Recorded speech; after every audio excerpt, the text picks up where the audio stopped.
qui rendait la compétition encore plus intense, je pense, c'est que cette compétition, elle était physique. Parce que le seul mode de commercialisation qui fonctionnait à l'époque, c'était d'aller voir les médecins, de leur montrer l'outil, les pitcher. Et donc, oui, ça arrivait très souvent que nos commerciaux se retrouvent dans la salle d'attente l'un face à l'autre. Donc, le sales rep du sud-ouest de Toulouse était dans le même cabinet que son alter ego de Toulouse chez Doctolib. Ça rendait évidemment la concurrence personnifiée et physique. Aujourd'hui, ça nous paraît évident un service comme Doctolib. À l'époque, et en particulier en 2013, quand on cherchait à se financer, on racontait à des fonds d'investissement qu'on allait chercher des médecins un par un avec des personnes qui allaient toquer à la porte des cabinets pour leur faire payer 80 balles par mois un logiciel dont ils ne voulaient pas parce qu'ils étaient déjà sur un autre logiciel. Beaucoup de gens étaient assez incrédules. Je pense que ça a pu être pour nous au départ considéré comme une défaite. Et en réalité, c'était une victoire. C'est après coup qu'on s'en rend compte. C'était une victoire pour l'équipe. Je pense que ça a créé un acteur, et on le voit aujourd'hui que tout le monde connaît Doctolib. Ça a permis de faire émerger un leader de la e-santé en France et maintenant sans doute en Europe. Je pense qu'au final, c'était un projet vraiment, vraiment bon. Feuille blanche. Je ne connais pas chacun des entrepreneurs qui nous écoutent ou qui nous regardent. Je sais que beaucoup d'entre eux nous écoutent en courant. Certains nous écoutent en allant au travail, d'autres avant de s'endormir. Si vous êtes de ces entrepreneurs qui sont en pleine négociation pour vendre leur entreprise, Cash Out est fait pour vous. Si vous faites partie de ces entrepreneurs qui rêvent de vendre un jour leur entreprise, ce podcast Cash Out est fait pour vous. Et si vous faites partie de ces entrepreneurs qui n'y pensent pas mais qui verront peut-être un jour l'occasion se présenter, ce podcast est fait pour vous. Enfin, si vous êtes entrepreneur et que vous aimez simplement des histoires d'entrepreneurs qui peuvent tout raconter sur leur aventure n'étant plus aujourd'hui aux manettes, eh bien, ce podcast est fait pour vous. Ce podcast était fait pour toi, Benoît Grassin. Ravi de t'avoir avec nous. Salut Thomas. Salut Sacha. Tu es à ma place pour présenter Sacha Doliner, fondateur de Neumann et mon fidèle co-host sur ce podcast qui est fait pour toi aussi, Sacha. Salut Thomas, bienvenue Benoît. Je disais que ce podcast était fait pour toi, déjà parce que tu as vendu ta boîte, mais tu l'as pas vendue une fois, tu as vendu 2 boîtes, et une des 2, tu l'as vendue 2 fois, une première à des Anglais, une seconde à des Américains. On va raconter tout ça, mais tu le sais, Cash Out, ça se raconte en musique, et pour ouvrir le bal, nous parler de toi, tu as choisi Feu Chatterton. Allons voir.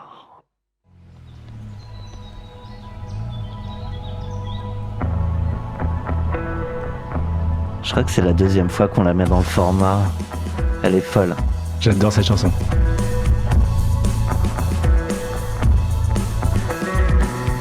Quoi que les gens d'ici pensent, s'il n'est pas partout la même heure, il y a peut-être une chance. Tu chantes ou pas? Très très très mal là. Là, c'est pas le moment de me lancer là-dessus. Souvent tu attends la nuit, quand plus rien ne fait mal, et tu rêves que tu t'enfuis à la nage par le canal.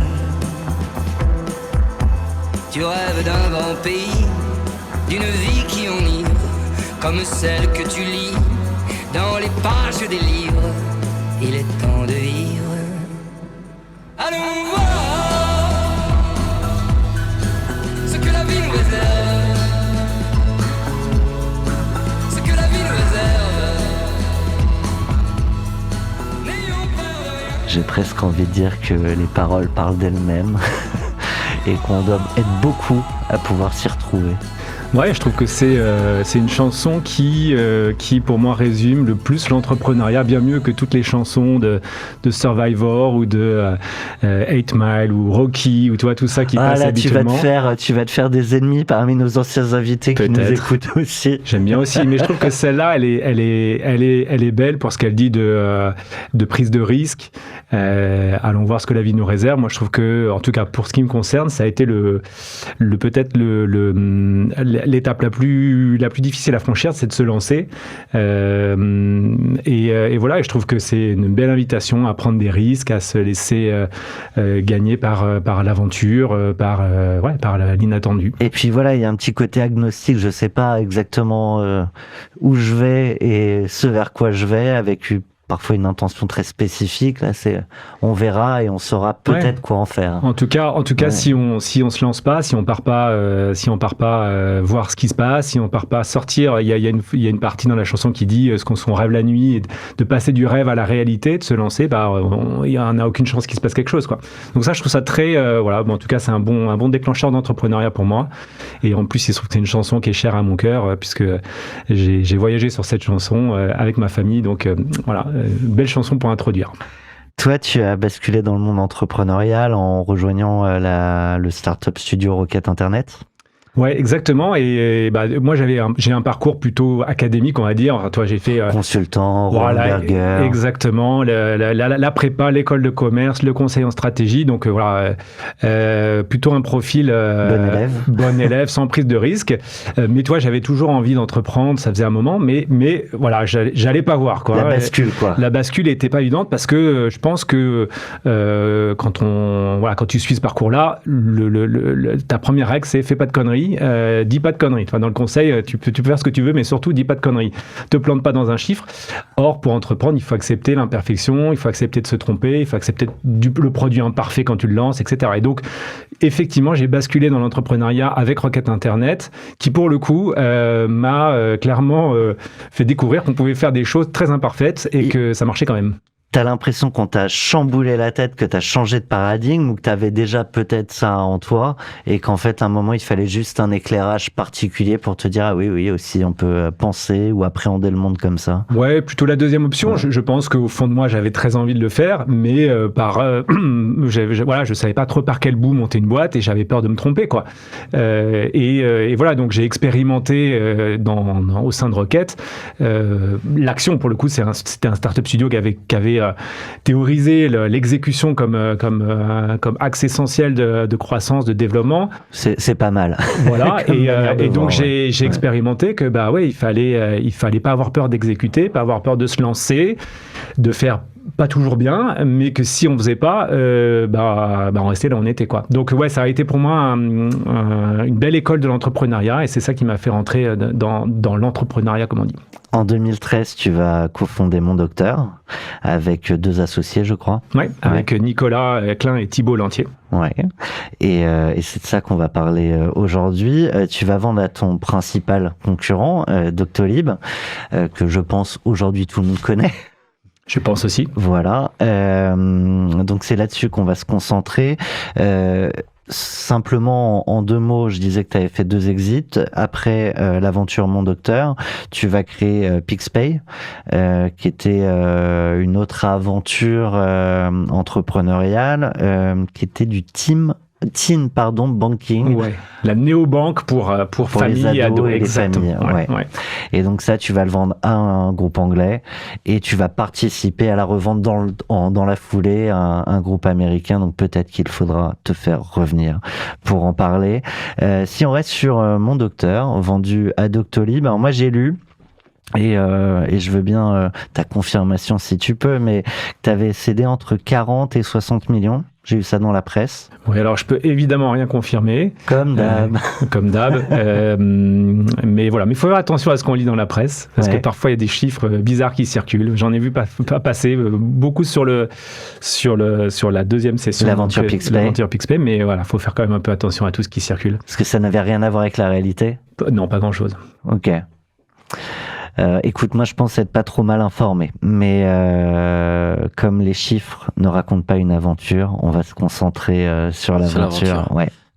On parle le jour J, celui du réveil, du jour de la signature. Et pour ça, on part avec Teardrop Massive Attack.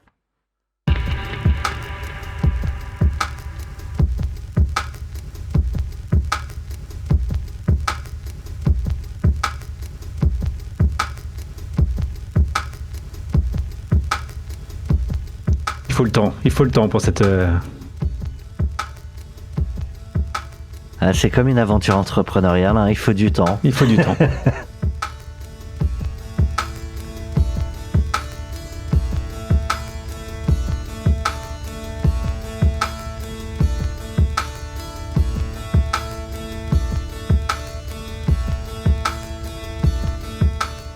Tu m'as dit qu'on pouvait pas dépasser 3 heures, c'est ça, hein? Moi j'ai le temps. Attends, elle fait combien celle-là? C'est la version de 17 minutes. Ça va, elle fait 5 minutes 30. C'est à peine le temps d'un solo de Sultan of Swing en live, quoi. Avec ça, voilà. ouais. Et par contre, je vais dire on peut parler, mais on va écouter.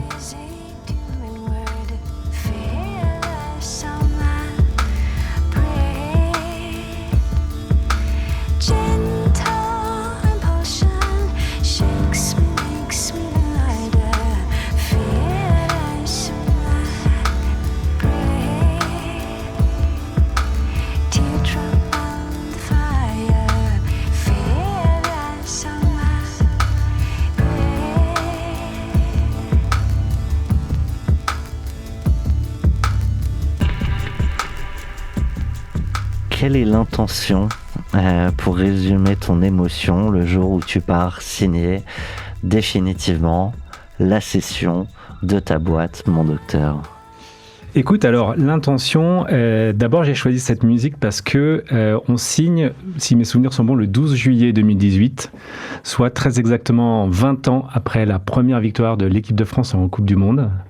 Et ça, si c'est important. Pas un signe. Et c'est un signe, mais surtout cette chanson, du coup, pour les plus anciens d'entre nous, c'est une des musiques utilisées dans le documentaire Les Yeux dans les Bleus, au moment de la séance de penalty de la France contre l'Italie. Je pense que ça va être en quart de finale. Et là où tout se joue, quoi. Ouais, tout se joue, et le moment suspendu. On voit là, dans le documentaire, je raconte pour les plus jeunes qui n'ont peut-être pas eu ce morceau d'anthologie, qui n'ont pas vu ce morceau d'anthologie. Je pense qu'il y en a, ils pensent que Didier Deschamps n'a que été sélectionneur des Bleus. Voilà, à cette époque-là, il était capitaine. Et donc, dans cette séquence, on filme la séance de tir au but depuis le bord du terrain avec les remplaçants. Et on la suit comme ça, en voyant à moitié la séance, parce qu'elle est en fait très loin, mais en vivant les émotions de loin. Je crois que c'est du Gary et Djorkaeff, donc tu vas sur le banc de... Ouais, alors je saurais plus te dire exactement qui, mais c'est les coiffeurs qui sont sur le côté et qui vivent la séance comme s'ils y étaient, et nous on la vit en immersion totale, bref. Donc ça c'est pour le clin d'œil, parce que c'est 20 ans après, du coup, très exactement. Et puis l'intention, puisque c'était ça ta question, c'est que je me réveille le matin un peu dans un temps suspendu, quoi, avec des sentiments très, très partagés, très mêlés sur comment va se passer la journée. Et la journée va être lente, suspendue, je ne sais pas dire autrement que ça. Parce que là, tu vas avoir un tir au but à faire, et t'es pas le seul, parce qu'il y a plusieurs personnes qui doivent jouer dans la même équipe pour finaliser la vente. Voilà, alors effectivement, là on peut prolonger la métaphore, effectivement, et d'ailleurs on a pas mal utilisé la métaphore footballistique dans le rapprochement mon docteur Doctolib. On a beaucoup dit que c'était le Real et le Barça qui s'unissaient, et donc c'est un moment final, c'est un moment important, c'est un moment qui va s'étendre un peu dans la durée, et avec pour moi un peu à la fois de tension, pas tant que ça en vrai, et un petit peu aussi de mélancolie, quoi. Normalement, le Real et le Barça, ils s'aiment pas trop. Normalement, ils s'aiment pas trop. Hein. À l'origine, ils s'aiment pas trop, le Real et le Barça. Ils sont plutôt dans un classico en général. Et donc, est-ce qu'il y a de la tension à ce niveau-là, justement? Non, il n'y a plus de tension à ce niveau-là. Il n'y a plus en avoir au préalable dans les discussions. Mais c'est sûr que pour nous, quand je dis nous, c'est les fondateurs, hein, les 3 fondateurs de Mon Docteur. C'est pas anodin de fusionner avec son concurrent, avec un de ses concurrents, mais le plus significatif. Le plus important, ouais. Forcément, ça charrie pas mal de choses, de souvenirs des 5 dernières années. Pendant des années, tu t'es battu en face. Ouais. Ouais, bien sûr. Et il n'y a pas de mal à ça. Hein. Enfin, on pourra, je sais pas quand tu vas en parler, mais oui, bien sûr. Depuis le début, on est 2 concurrents. Enfin, il y en avait plus d'ailleurs sur la ligne de départ, mais on est 2 concurrents qui se battent pour évangéliser le même marché, gagner les mêmes clients, avec un produit assez proche. Et donc oui, il y a une bataille commerciale qui a été intense pendant ces années-là. Oui, bien sûr, c'est clair. Et alors, ce jour-là, excuse-moi de cette question, mais c'est une défaite ou c'est une victoire? Alors, je pense que ça a pu être pour nous, au départ, considéré comme une défaite. Ouais. On y reviendra aussi. C'était pas forcément le chemin qu'on y avait imaginé au départ. Et en réalité, je pense que c'était une victoire. Mais c'est après coup qu'on s'en rend compte, sans doute. C'était une victoire pour l'équipe. Je pense que donc on a rapproché les deux groupes et les deux équipes se sont mises à travailler ensemble. Et je pense que pour beaucoup de gens de l'équipe, des deux côtés d'ailleurs, ça a été un bon moment et ça a été un moment qui a amélioré leur perspective. Je pense que ça a créé un acteur et on le voit aujourd'hui. Tu disais en intro que tout le monde connaît Doctolib. Ça a permis de faire émerger un leader de la e-santé en France et maintenant sans doute en Europe. Et donc je pense qu'au final c'était un projet vraiment vraiment bon. Nous on aime bien vivre cette journée très très très concrètement avec toi. Comment si tu la revis un petit peu, comment t'étais, où t'étais, comment tu t'es réveillé, quelle était la suite de la journée, comment t'es arrivé à la signature? Alors écoute, je me rappelle plus bien, pour être très honnête, de comment je me suis réveillé. J'étais chez moi, je pense, à Paris. On est allé signer en présentiel. C'était en 2018. C'était encore une époque où on signait des papiers, des vrais papiers. Et c'était long. Et c'était long. Donc on s'est retrouvé dans une salle alors je sais pas si c'était celle de des conseils juridiques ou la banque d'affaires. Une grande salle. Il y avait beaucoup de monde parce que il y avait des représentants de notre actionnaire de référence qui était le groupe Lagardère et même plusieurs personnes dans le groupe parce que le groupe Lagardère active et le groupe. Exactement, il y avait une galaxie, donc il y avait pas mal de monde, chacun avec ses conseils, banquiers d'affaires, avocats, nos conseils, évidemment l'équipe de Doctolib, ses conseils, ses banquiers d'affaires. Il y avait beaucoup de monde. Là, vous êtes les 3 fondateurs. Il y a d'autres personnes de l'équipe qui sont là. Non, on est juste Mon Docteur, on est juste les 3 fondateurs. Voilà. Et en face, donc il y a Stanislas Nyok-Chateau. Ouais, il y a Stanislas, il y a Philippe Vimard, il y a Mong Trang aussi, la directrice financière de l'époque, je crois. Peut-être quelques autres personnes que j'oublie, mais voilà, donc il y a l'équipe dirigeante de Doctolib. Donc, et si on reste autour de cette table, comment chacun se comporte par rapport à ce qu'il attendait, ce qui va se passer là? Écoute, c'est très formel, enfin, c'est pas très chaleureux dans mon souvenir. J'en garde pas un souvenir de quelque chose d'un moment très, parce qu'on est très administratif, quoi. On signe des papiers alors vaguement, il y a quelques conseils qui essayent de détendre l'atmosphère avec une blague ou deux, ou en essayant de faire Ce sont toujours très drôles, les conseils. Exactement, c'est toujours des blagues réussies à ce moment-là. Donc c'est un moment un peu étrange. C'est pour ça que je trouve que Teardrop colle bien, parce que c'est un peu suspendu, quoi. On signe des papiers, donc voilà, il y a des liasses entières à parapher, à signer en un nombre d'exemplaires important, ça prend longtemps. Et puis je me rappelle aussi que Nico, mon associé, donc qui est en charge de la tech, a préparé un petit dossier avec la clé dans lequel il y a les codes d'accès au serveur, parce qu'on les transmettait physiquement. C'était c'est marrant comme souvenir. Et puis derrière, il y a aussi une histoire avec la recette du Coca-Cola que tu viens livrer, quoi. Exactement. Et bon, en tout cas, c'est formel, quoi. On n'est pas dans une ambiance détendue. Alors, on ouvre une bouteille de champagne à un moment, mais bon, après, si quelqu'un fait un malaise, surtension ou chute de tension, y a-t-il un docteur dans la salle? Oui. En tout cas, on a les codes. On a les codes. En tout cas, on peut les trouver facilement. On peut prendre un rendez-vous assez rapidement, a priori. Exactement. Et on est en pleine, parce qu'on en parlait tout à l'heure, on est en pleine Coupe du Monde, on est juste avant la finale. On est quelques jours avant la deuxième victoire en Coupe du Monde. Donc là aussi, c'est assez tendu, quoi, parce que... Il y a aussi ce stress-là qui vient se rajouter. Ouais.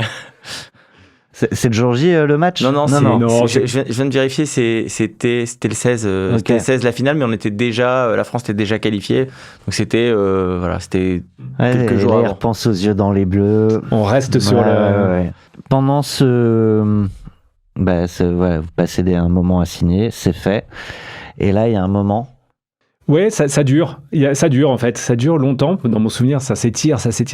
Parce que je crois comprendre, on attendait que des virements partent et arrivent et que tout le monde soit sûr qu'ils soient bien partis et bien arrivés. Voilà. Alors, ça faisait peut-être partie des procédures, notamment chez Lagardère, de vérifier un certain nombre de choses. Mais du coup, il y a un moment où on a tout signé, on est là et on attend que le virement soit... Et donc, c'est quoi, blanc dans la salle? Du coup, il y a un petit... on papote on chit-chat, quoi. On discute, mais de quoi et pour combien de temps, quoi, c'est un peu comme quand tu dis au revoir avec quelqu'un et en fait tu marches dans la même direction. Oui, voilà, c'est peut-être la même ambiance. Alors voilà, donc ça dure un peu et donc on attend, puis on se raconte nos guerres, on se raconte nos histoires. On ajuste quelques points pour la suite avec Stan. Bon voilà, mais voilà, on est un peu suspendu. Et puis bon, effectivement, ça finit par arriver visiblement. Donc là, tu scrolles ton compte en banque. Alors, ça n'arrive pas chez nous. Hein. C'était donc nous, on scrolle rien du tout, on voit rien du tout, et on part en se disant que ça doit bien être quelque part, quoi. Ouais. Vous quittez les bureaux du Shining. Vous êtes tous les trois. Vous restez avec tout le monde. Non, dans mon souvenir, on va déjeuner tous les trois, parce que ça a pris toute la matinée, du coup. Je pense qu'on a commencé à 8h, on a fini à midi. Et on va déjeuner dans une brasserie du coin, tous les trois. C'est mon souvenir, en tout cas. Et là, tu refais l'histoire. Ouais, alors on l'a déjà refait plein de fois, parce qu'on aime bien aussi. Mais du coup, on dit, voilà, c'est fait, quoi. C'est une nouvelle étape, une nouvelle phase pour la boîte. Et voilà. Enfin, comment tu le vis émotionnellement ? Est-ce que t'es excité ? Est-ce que tu te sens hyper léger ? Est-ce que t'es sous le choc de quelque chose ? Comment tu... Je me sens content que ça soit derrière nous, parce que on a les dernières semaines pour arriver à cette date-là, on a eu pas mal d'administratifs notamment à organiser. J'ai dans mes souvenirs, c'était l'époque, je sais pas si c'est toujours le cas, mais en tout cas c'est la seule fois que je l'ai fait, où on a activé la loi Hamon, donc on a dû envoyer des courriers. On va en parler après. Alors, si j'oublie, il faut qu'on... À l'ensemble de nos salariés. Donc tous nos salariés ont reçu un courrier avec accusé réception, leur indiquant qu'ils pouvaient faire une offre pour acheter Mon Docteur s'ils le souhaitaient. Et je me rappelle, il fallait évidemment respecter des calendriers assez précis, parce qu'il y a une procédure très, très, très claire et très précise, et qui peut poser des problèmes si on ne la respecte pas correctement. Et donc je me rappelle d'avoir passé un samedi après-midi à imprimer des courriers au bureau, à les foutre sous lettres commandées. Et donc on avait ce calendrier. Voilà. Donc premier truc, je suis content qu'on soit arrivé au bout, que voilà, on ait fait toute la série de jalons administratifs, et qu'on ait tenu le calendrier. Et puis je suis tourné vers maintenant préparer, organiser la suite avec Doctolib. Voilà.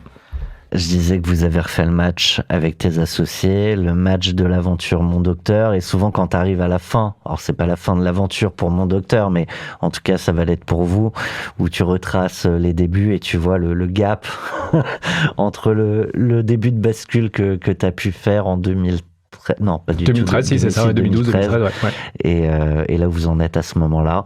On raconte très brièvement, pour avoir du temps, sur les négos et tout ça, mais on va quand même raconter les débuts de l'aventure Mon Docteur, et pour cette phase-là, tu as choisi Daybreak d'Overwork. Tu me dis bien sûr comme c'est une très bonne idée, mais c'est la tienne.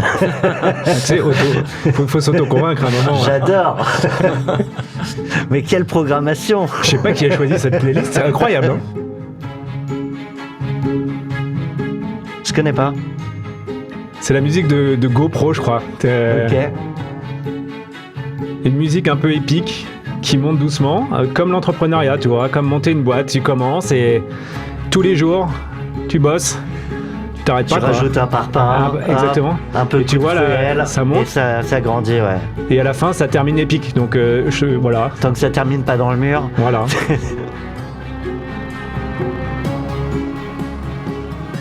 Il y a des paroles dessus ou pas ? Je crois pas. Eh ben on peut la laisser un peu en... Attends, un petit peu de son quand même.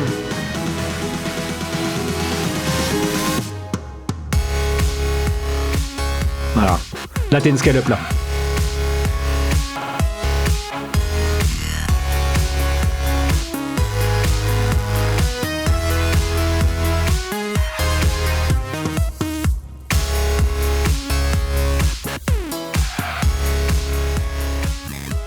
Si on parle de la première pierre que vous avez posée sur ce mur, c'était quoi chez Mon Docteur ? Écoute, alors la première pierre, elle commence quand ? Elle commence en fin 2012. Avec Thibaut et Nico, on se dit qu'il y a quelque chose à faire dans la santé.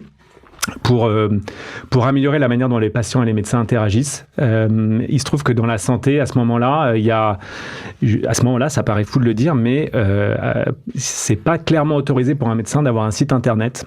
Alors il y en a quelques-uns qui le font, mais c'est une zone très grise. Et en 2012, le CNOM, donc le Conseil l'Ordre des médecins, édite un livre blanc qui définit ce qu'il est possible de faire sur Internet et par la présence sur Internet, ce qu'il est possible de mettre sur son site. Et ça permet de clarifier un peu le cadre, de dire, en fait, on peut être sur Internet, on peut mettre sa photo, on peut mettre ses diplômes du moment qu'ils sont reconnus par l'État, on peut mettre son adresse. Attends, question toute bête, c'est ce livre blanc qui fait que vous dites, tiens, là, il y a quelque chose à faire, ou vous avez déjà envie de faire quelque chose sur le marché, vous vous rendez compte que c'est pas clair, et là vous voyez ça apparaître qui vient confirmer que effectivement là vous allez pouvoir... Ouais, c'est ça, je pense qu'on regarde le marché depuis longtemps, et puis et on regarde ce qui se passe aussi dans d'autres pays, et clairement on voit que en France c'est en train le cadre réglementaire est en train de se structurer, mais à ce stade la prise de rendez-vous médical en ligne n'existe pas, c'est 0% de pénétration, ça n'existe pas, c'est pas quelque chose qui existe, et même pendant un certain temps on va devoir aller convaincre les autorités diverses et variées de ce que c'est et comment ça fonctionne. Sur d'autres marchés, il y a des concurrents qui sont... Enfin, des concurrents, oui, des... Il y a un acteur américain à l'époque qu'on observe, qui s'appelle ZocDoc, qui est aux US. Et qui fait ça. Et qui fait ça. Alors de manière un peu différente, parce que le système de santé américain est évidemment très différent du nôtre, mais la finalité, oui, il propose de la prise de rendez-vous médicaux en ligne aux US. Ouais, ça existe. Pour les médecins individuellement sur leur site ou via leur plateforme sur laquelle tu vas retrouver plusieurs médecins. Plutôt sur une plateforme, donc plutôt dans une logique de plateforme. Et c'est là où nous on va changer un petit peu, on va adapter un peu le modèle au système de santé français, c'est-à-dire que nous, il va y avoir évidemment une plateforme pour ceux qui cherchent un médecin et qui ne savent pas qui, et puis il y aura la prise de rendez-vous médical pour le médecin, et donc qui aura son propre mini-site avec son bouton prendre rendez-vous, qui pourra inclure ce bouton sur le site qu'il a déjà. À ce moment-là, il y a aussi la fourchette qui existe sur la partie resto. Ouais, il y a plusieurs acteurs de prise de rendez-vous, de réservation en ligne. Il y a les grands, c'est la fourchette, c'est les Treatwell et autres Zensoon de l'époque. Il y a d'autres. Marissa Madiras. Donc voilà, on est dans un contexte... la première brique, c'est déjà de comprendre ce qui est possible de faire. Et voilà, et avec Thibaut, on part avec notre bâton de pèlerin. Et pendant presque 6 mois, on rencontre des centaines et des centaines de médecins. Avec, pendant ce temps, Nico qui développe le produit. Et nous, on a sur notre iPad des screens de ce qu'on veut faire. Quand on passe dessus, on a l'impression que ça marche déjà. Mais évidemment, ça marche pas. C'est des images. Et on essaye de convaincre des médecins d'expliquer ce que ça va changer pour eux, quoi. Voilà. C'est facile ? Non, c'est difficile. C'est bien de le rappeler. La réponse est dans la question. Non, c'est difficile. C'est difficile parce que, d'abord, les médecins, c'est des gens qui n'ont pas beaucoup de temps, donc on galère à obtenir un petit créneau. Du coup, tu dois prendre un rendez-vous et tu finis, ta prospection te coûte 30 € remboursés par la Sécu. Ça, c'est évidemment, ça, on y a pensé, mais c'est très, très... Là, pour le coup, tu ruines toutes tes chances, évidemment, c'est très mal perçu. On redouble d'inventivité pour essayer de décrocher 10 minutes, 5 minutes entre 2 rendez-vous pour essayer d'expliquer ce qu'on fait. Et objectivement, quand on explique, la première action, elle n'est pas incroyable, on attendait que ça. Évidemment. Il y a pas mal de médecins qui comprennent pas trop, qui m'attendaient un site internet, internet, tout ça c'est compliqué, ça me va pas, à quoi ça sert, et puis donc... Moi je veux pas, ça marche très bien. Ouais, et puis moi, j'ai pas envie de tout changer, et puis il y a 1000 arguments et je pourrais te les faire, des objections, on en a eu énormément, donc c'est pas une évidence que c'est pas un service qui existe, qu'ils connaissent, qui est dans leur imaginaire, dans leur... c'est une population qui est difficile à bouger, quoi. Quand t'as fait 10-12 ans d'études pour exercer et que tout d'un coup on te dit va falloir que tu changes un peu ta façon de fonctionner, peut-être que ça leur plaît pas. Et puis c'est une population qui a pas beaucoup le temps de s'intéresser à ces sujets-là. C'est-à-dire que leur métier aux médecins, c'est de s'occuper des patients. Ils sont déjà débordés sur ce sujet-là et donc ils préfèrent effectivement garder une organisation moyennement efficace mais qui marche depuis longtemps et que de tenter des trucs fous qui potentiellement peuvent un peu améliorer leur organisation mais qui peuvent aussi la mettre par terre. Et donc dans le trade-off coût-bénéfice, quand tu n'arrives pas à t'intégrer directement dans le process existant, ça c'est plus difficile de rentrer. Voilà, et t'avais une connaissance, t'as des médecins dans ta famille, t'avais une connaissance de cet environnement, du métier? Un petit peu, ouais. J'ai des médecins dans ma famille, mais tu te rends compte qu'en fait, il est extrêmement divers. C'est-à-dire qu'un dentiste n'a rien à voir avec un généraliste, qui n'a rien à voir avec un ophtalmo. Un médecin qui exerce à Paris dans un quartier huppé comme le 16e n'a rien à voir avec un ophtalmo qui est surdébordé dans une petite ville de province. Un paramédical comme un ostéopathe n'a pas du tout les mêmes contraintes qu'un chirurgien orthopédiste. Enfin, et tu te rends compte qu'en fait, la complexité, la diversité de ce marché est en fait énorme. Et donc, on parle des professionnels de santé, mais en fait, il y en a de caractéristiques très vastes. Donc, effectivement, ça nous prend du temps de réaliser ça, de comprendre ça et de comprendre les différences entre tous les clients qu'on va adresser. Ouais. Donc, fin 2012, début 2013, vous créez. Et ce qui est intéressant, comme on va parler du rachat par Doctolib, c'est que eux, ils se lancent en août 2013. Donc en fait, vous êtes dessus et vous les voyez arriver. Ouais, c'est ça. Tout se passe à peu près au même moment. Comme souvent sur ces marchés-là, tu as des fenêtres d'opportunité, tu as plusieurs acteurs qui se lancent à peu près au même moment. Donc à l'époque, il y a une société qui s'appelle Keldoc qui se lance. Nous, il y a Doctolib. Ça, je me rappelle ça.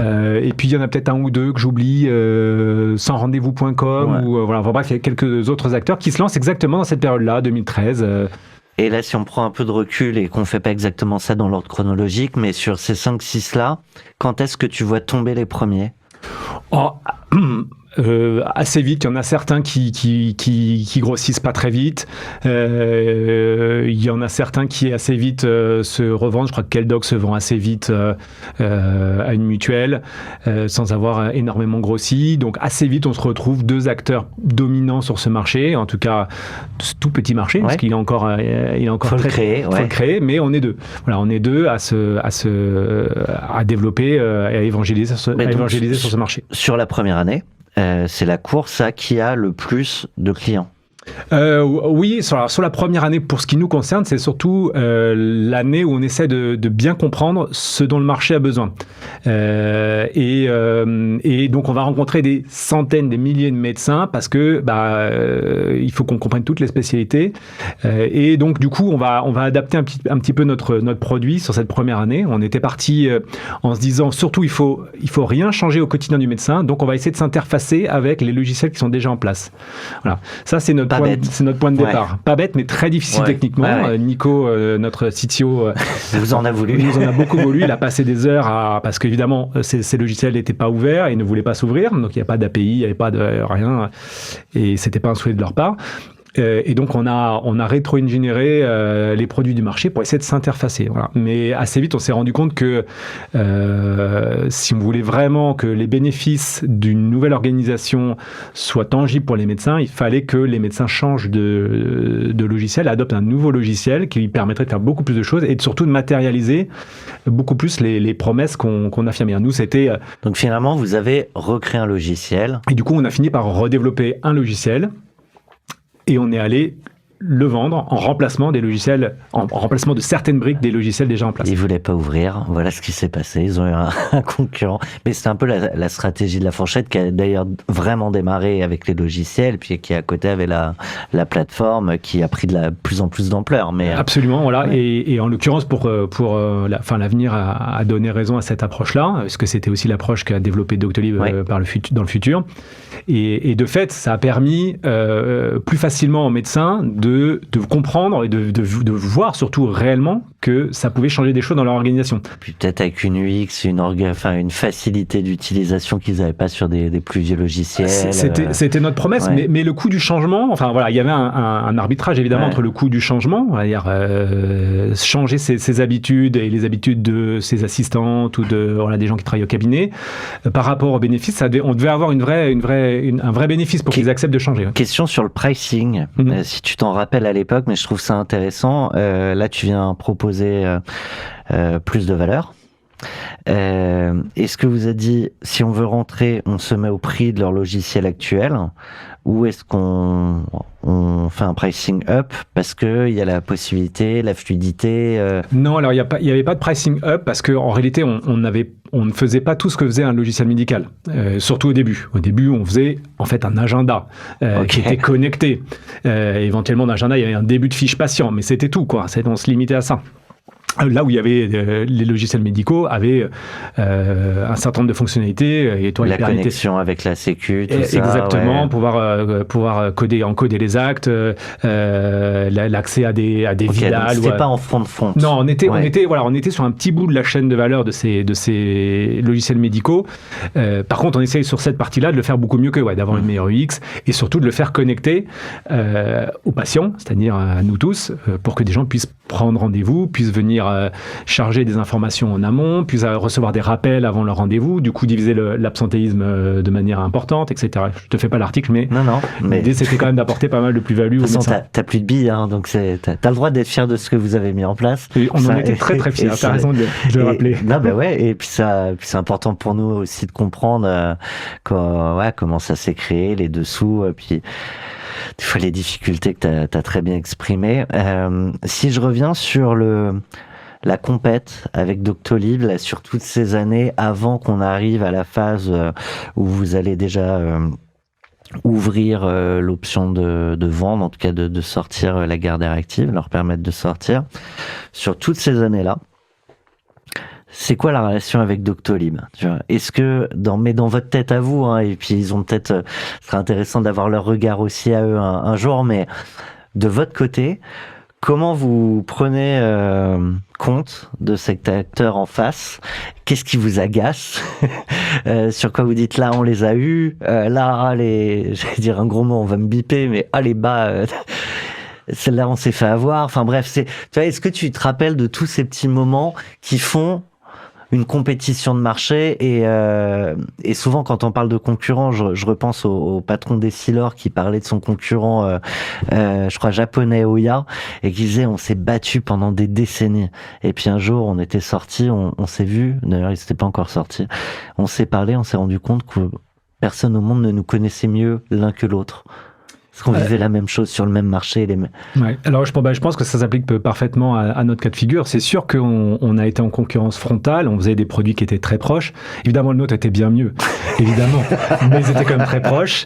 Et donc, on allait voir les mêmes clients.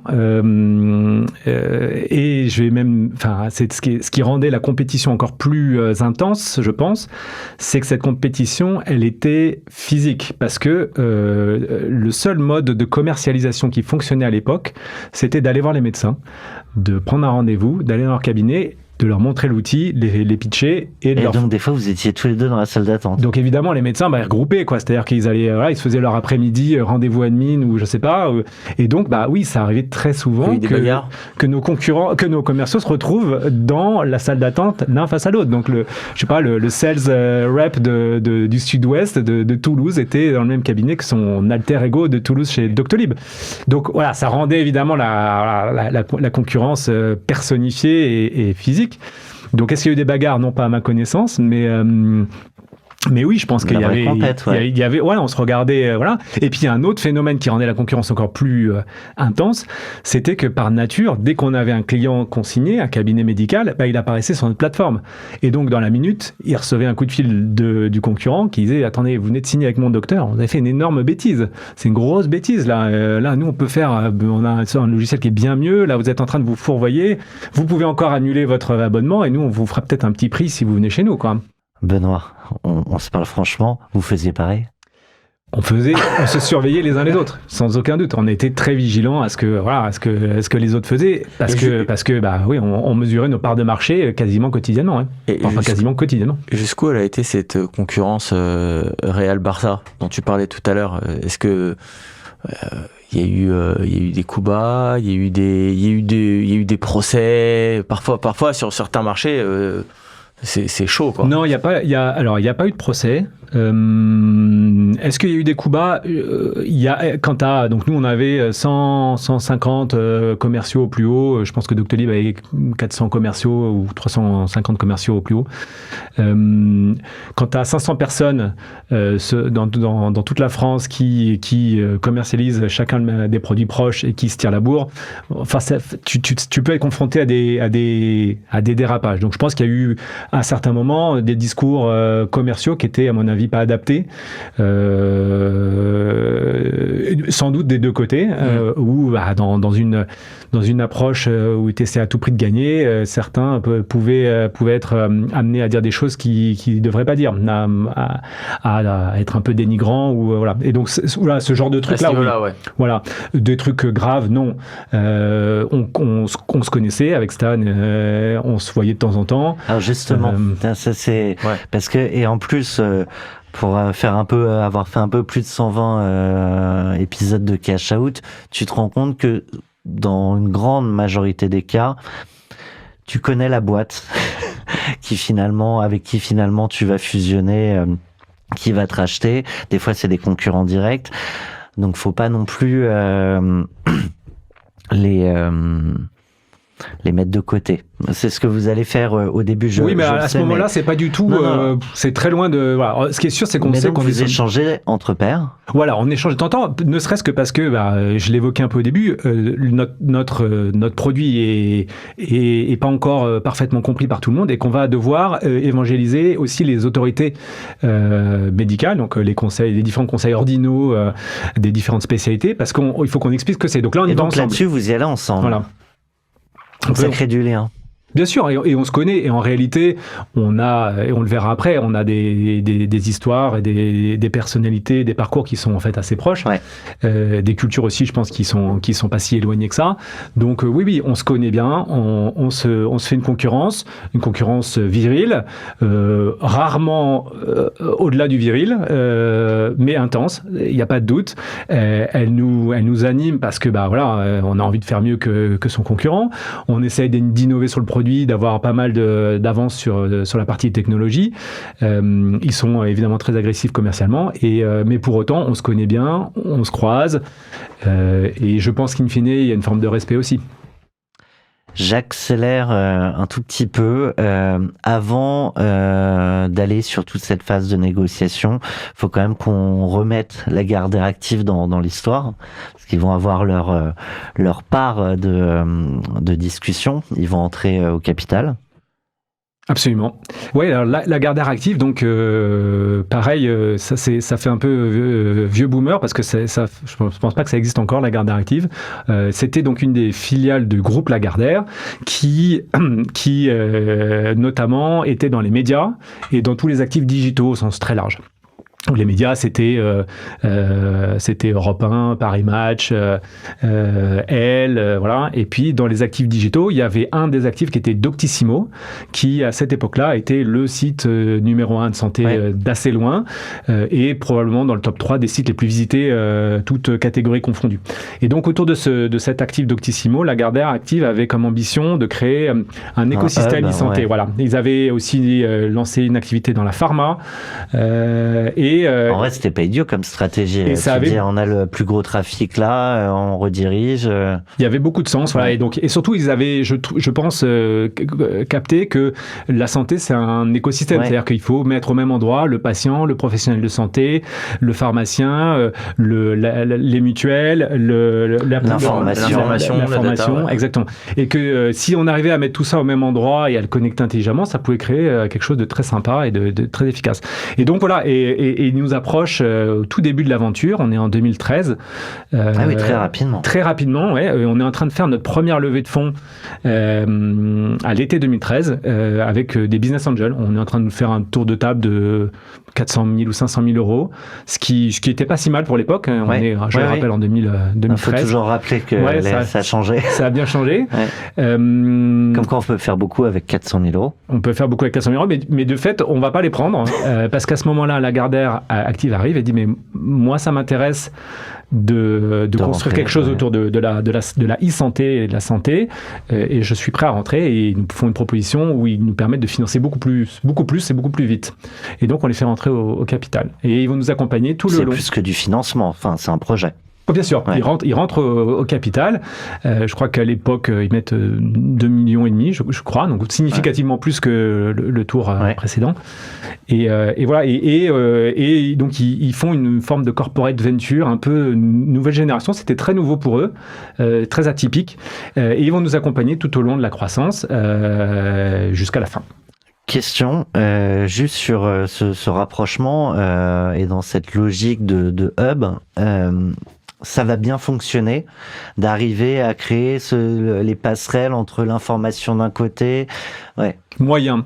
Enfin, si, il y a quelques initiatives qu'on lance un peu, notamment avec Doctissimo. L'activité pharma va pas très bien marcher. Ils vont être confrontés à des problématiques réglementaires sur la partie pharmacie qui va pas mal limiter l'ampleur de ce qu'ils font.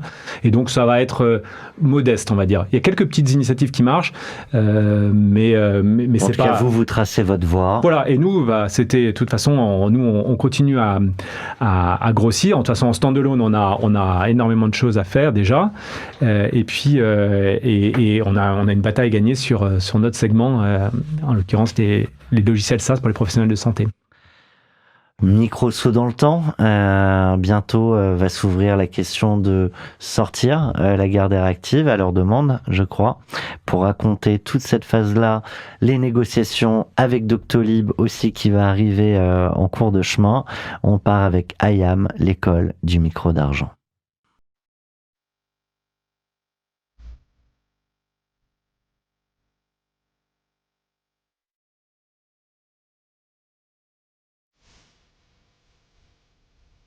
Tu m'as dit j'y tenais à celle-là. Il fallait que je trouve une chanson de IAM, donc la question c'était laquelle ?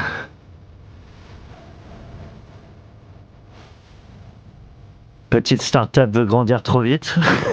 Ça aurait pu. Mais celle-là elle est quand même bien.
J'ai envie d'avoir le couplet d'après encore.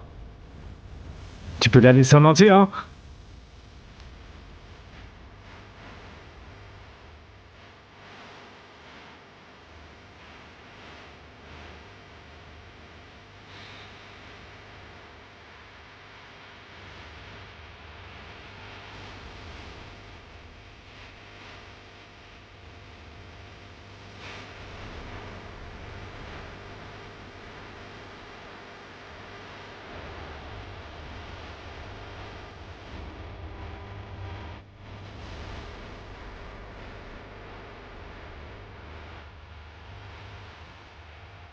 Je trouve que c'est une question qui est toujours... la réponse est toujours très intéressante parce que elle est toujours très singulière. Qu'est-ce qui fait que vous décidez de vendre, ou en tout cas que vous vous ouvrez alors il y a peut-être un élément déclencheur, voilà, tout à l'heure Thomas a parlé de la Gardère, donc peut-être que c'est la Gardère qui déclenche, tu vas nous expliquer, mais comment, ce qui m'intéresse aussi, c'est comment psychologiquement ça se passe et comment, voilà, vous prenez individuellement et collectivement entre associés cette décision, cette ouverture? Alors, effectivement, le point de départ de l'exit, c'est le groupe Lagardère qui, courant de l'année 2018, est confronté à des difficultés financières. En tout cas, engage un plan de recentrage de ses activités. Lagardère, c'est du travel retail, de l'édition, du sport, tout un truc autour des droits sportifs, et puis cette branche média digital. Et ils décident de se recentrer sur leurs deux métiers cœur, que sont travel retail et édition. Voilà. Donc le point de départ, c'est ça. C'est une décision stratégique du groupe qui dit je vais me désengager de globalement mes actifs médias et digitaux, entre autres, sport aussi, je crois. Et donc, un jour, au board, ils nous disent, on aimerait considérer la possibilité de faire rentrer quelqu'un d'autre à nos côtés. Il se trouve qu'on avait déjà eu... À nos côtés, c'est plutôt à notre place. Alors... Au début, c'est à nos côtés. C'est pour ça que je précise. Ouais. En fait, si je reviens tout petit peu en arrière, avant que ça commence à être à notre place, au début de l'année 2018, on est donc en forte croissance. On est dans une bataille commerciale qu'on évoquait un peu avant. Et il y a un changement réglementaire, un nouveau qui commence à arriver. C'est la généralisation de la téléconsultation qui va avoir lieu, je crois, en septembre 2018. Mais qui est déjà en expérimentation depuis un moment. Et on est convaincu que la téléconsultation est un service extrêmement connexe à celui qu'on propose. C'est évident. L'avenir vous donnera raison. L'avenir donnera raison. Et que donc, il faut qu'on est les mieux placés. Quand je dis on, c'est les plateformes comme les nôtres, Doctolib également, hein, mais ce genre de plateforme, c'est particulièrement bien placé pour faire émerger la téléconsultation. Et donc, on propose un plan très ambitieux pour accélérer sur ce segment-là également. Et Lagardère, déjà à ce moment-là, nous dit super, on y croit à fond, c'est génial. Par contre, là, ça commence à demander beaucoup d'argent. On aimerait qu'il y ait quelqu'un d'autre qui vienne cofinancer avec nous. Voilà. Et donc les questions, commencer à parler d'abord de faire entrer un autre acteur à nos côtés pour continuer à financer la croissance. Quelques mois après, à nos côtés devient en fait, on va avoir besoin de sortir un peu d'argent parce que on opère un recentrage stratégique et donc on aimerait engager un processus de cession de nos parts et puis ça tombe bien parce qu'on avait commencé à réfléchir à qui pourrait venir à nos côtés, on va engager cette procédure. Donc voilà, ça commence comme ça. Nous dans notre mais dans notre état d'esprit à ce moment-là c'est très bien. Nous, on va trouver un acteur capable de remplacer Lagardère, de faire une augmentation de capital pour continuer à investir. Et du secondaire, et voilà. Exactement, potentiellement. Vous ne cherchez pas qu'à remplacer, il faut... Il y avait un plan d'investissement, clairement. On n'était pas encore rentable et on avait des projets plein les tiroirs, notamment celui de la téléconsultation. Donc il fallait qu'on trouve quelqu'un qui soit capable de sortir Lagardère et de réinvestir dans la boîte. Voilà. Et donc on s'engage aux côtés de Lagardère en disant OK, on part en roadshow pour trouver quelqu'un. Et là, c'est quoi? C'est plutôt un fonds major que vous cherchez? Alors là, à ce stade, tout est ouvert. Donc on est vraiment... et nous, on est assez agnostiques. On dit, peu importe. On avait fait le choix d'avoir un industriel à notre capital, ce qui était assez atypique, ce qui est un choix plutôt singulier en particulier à ce moment-là. Donc on n'était pas contre avoir un autre industriel qui puisse nous apporter de la valeur, mais ça pouvait être un acteur financier tout autant. Ouais. Quelles sont les grandes cibles que vous avez identifiées sur des marchés peut-être très différents, des cibles de futurs investisseurs pour s'adosser on a tapé très très large, on a fait un roadshow assez large, mais il y avait des assureurs, il y avait d'autres éditeurs de logiciels, il y avait des groupements de cliniques privées, des grands groupes de santé, il y avait des médias, il y avait vraiment de tout, quoi. Il y avait de tout, il y avait des acteurs de la... T'es à la croisée de beaucoup de chemins en fait. Ouais, on est à la croisée du logiciel, de la santé, on est une plateforme patient, une plateforme médecin, donc on est à la fois B2C, B2B. Il y avait pas, ça pouvait intéresser pas mal de gens, et de fait, ça a intéressé énormément de gens parce qu'on a fait donc avec Lagardère, on a construit un roadshow et on a généré assez vite beaucoup de marques d'intérêt. Au début du roadshow, j'imagine qu'a pu être émis l'idée de regarder les concurrents directs. Et j'en ai un, je sais pas pourquoi, en tête. qu'est Doctolib. L'idée a été émise. C'est là où je voulais en venir. Non, bien sûr, effectivement, nous, on dit à Lagardère, quand il nous indique sa volonté de sortir et d'organiser un processus pour ressortir leur participation, on dit, nous, ça nous va, on est prêt à accompagner de manière assez agnostique le futur de notre partenaire. En revanche, il y a un partenaire qu'on aimerait éviter, c'est Doctolib. Voilà. Je trouve ça vachement intéressant en fait pour raconter ça, parce qu'à la fin on connaît l'histoire, donc ce sera Doctolib, donc c'est intéressant, et c'est pour ça que je tirais un peu le fil de la concurrence qui était réelle, et en fait de tout ce qui va se passer à la fois de manière très externe à vous, et puis à un moment aussi en vous, pour dire on va y aller, et puis on va faire en sorte que ce soit un projet ambitieux. Ouais, je pense qu'à ce stade, notre approche, elle est vraiment de continuer de stand-alone, quoi. C'est-à-dire que on est convaincu, on a peut-être tort, mais on en est convaincu qu'on est meilleur, qu'on va être meilleur, qu'on gagne des parts de marché, et que donc on est en train de gagner la bataille. Doctolib est évidemment convaincu de l'inverse. Hein, c'est normal. Mais ce que je veux dire, c'est que donc dans cette démarche-là, il est évidemment, on a envie de jouer le match jusqu'au bout, et c'est pour ça qu'on dit, nous, notre préférence, elle est à un projet stand-alone où on peut continuer le plan qu'on a sur la table et qui nous paraissait être le bon. Et comment arrivent les premières discussions du coup ? Avec Doctolib, là, du coup, t'entends ? Non, avec les autres. Avec les autres, là, on organise un roadshow de manière très très structurée. On envoie un pitch deck à je sais pas combien de dizaines ou de cibles potentielles. On fait un roadshow pendant 10 jours ou 15 jours où on fait des sessions de 3-4 heures avec chacun des intéressés. On reçoit de mémoire 4 LOI qui se ressemblent en termes de montant, de projet. Franchement, il y a un petit peu de tout. Il y a des trucs assez bas, il y a des trucs très intéressants. Voilà, donc le roadshow se suit, le process se suit de manière très très cadrée. C'est JP Morgan qui mène la danse, donc c'est carré, quoi. Jusqu'au jour où c'est là que je le tease. Non, si, voilà, tu viens de teaser, donc pas tout de suite. Alors je retire ce que je rajoute. Non, juste sur ces 4 LOI que vous recevez, entre associés déjà, est-ce que vous avez une préférence ? Est-ce qu'entre vous, potentiellement, vous avez des avis divergents sur lesquels peut-être vous allez finalement converger ? Et est-ce que, côté, en l'occurrence, Lagardère, c'est assez aligné ? Non, c'est plutôt aligné parce qu'il y en a 2 qui se détachent, dans mon souvenir, avec 2 projets très différents, mais... Tu peux juste nous parler de la typologie d'acteurs, t'es pas obligé de les nommer, mais qu'on... Il y avait un assureur et un éditeur logiciel. Ok. Qui étaient ceux qui étaient à la fois en montant et en projet derrière, nous semblait faire le plus de sens. Il y en avait une 3e qui était intéressante aussi, mais qui était un peu moins bien valorisée.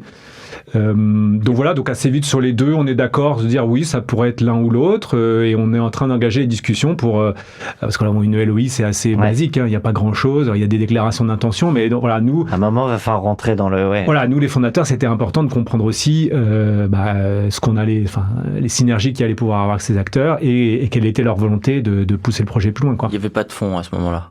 Non. D'accord. Non, il n'y avait pas de fonds à ce moment-là. Et voilà, donc on est assez alignés avec Lagardère et avec les entre fondateurs.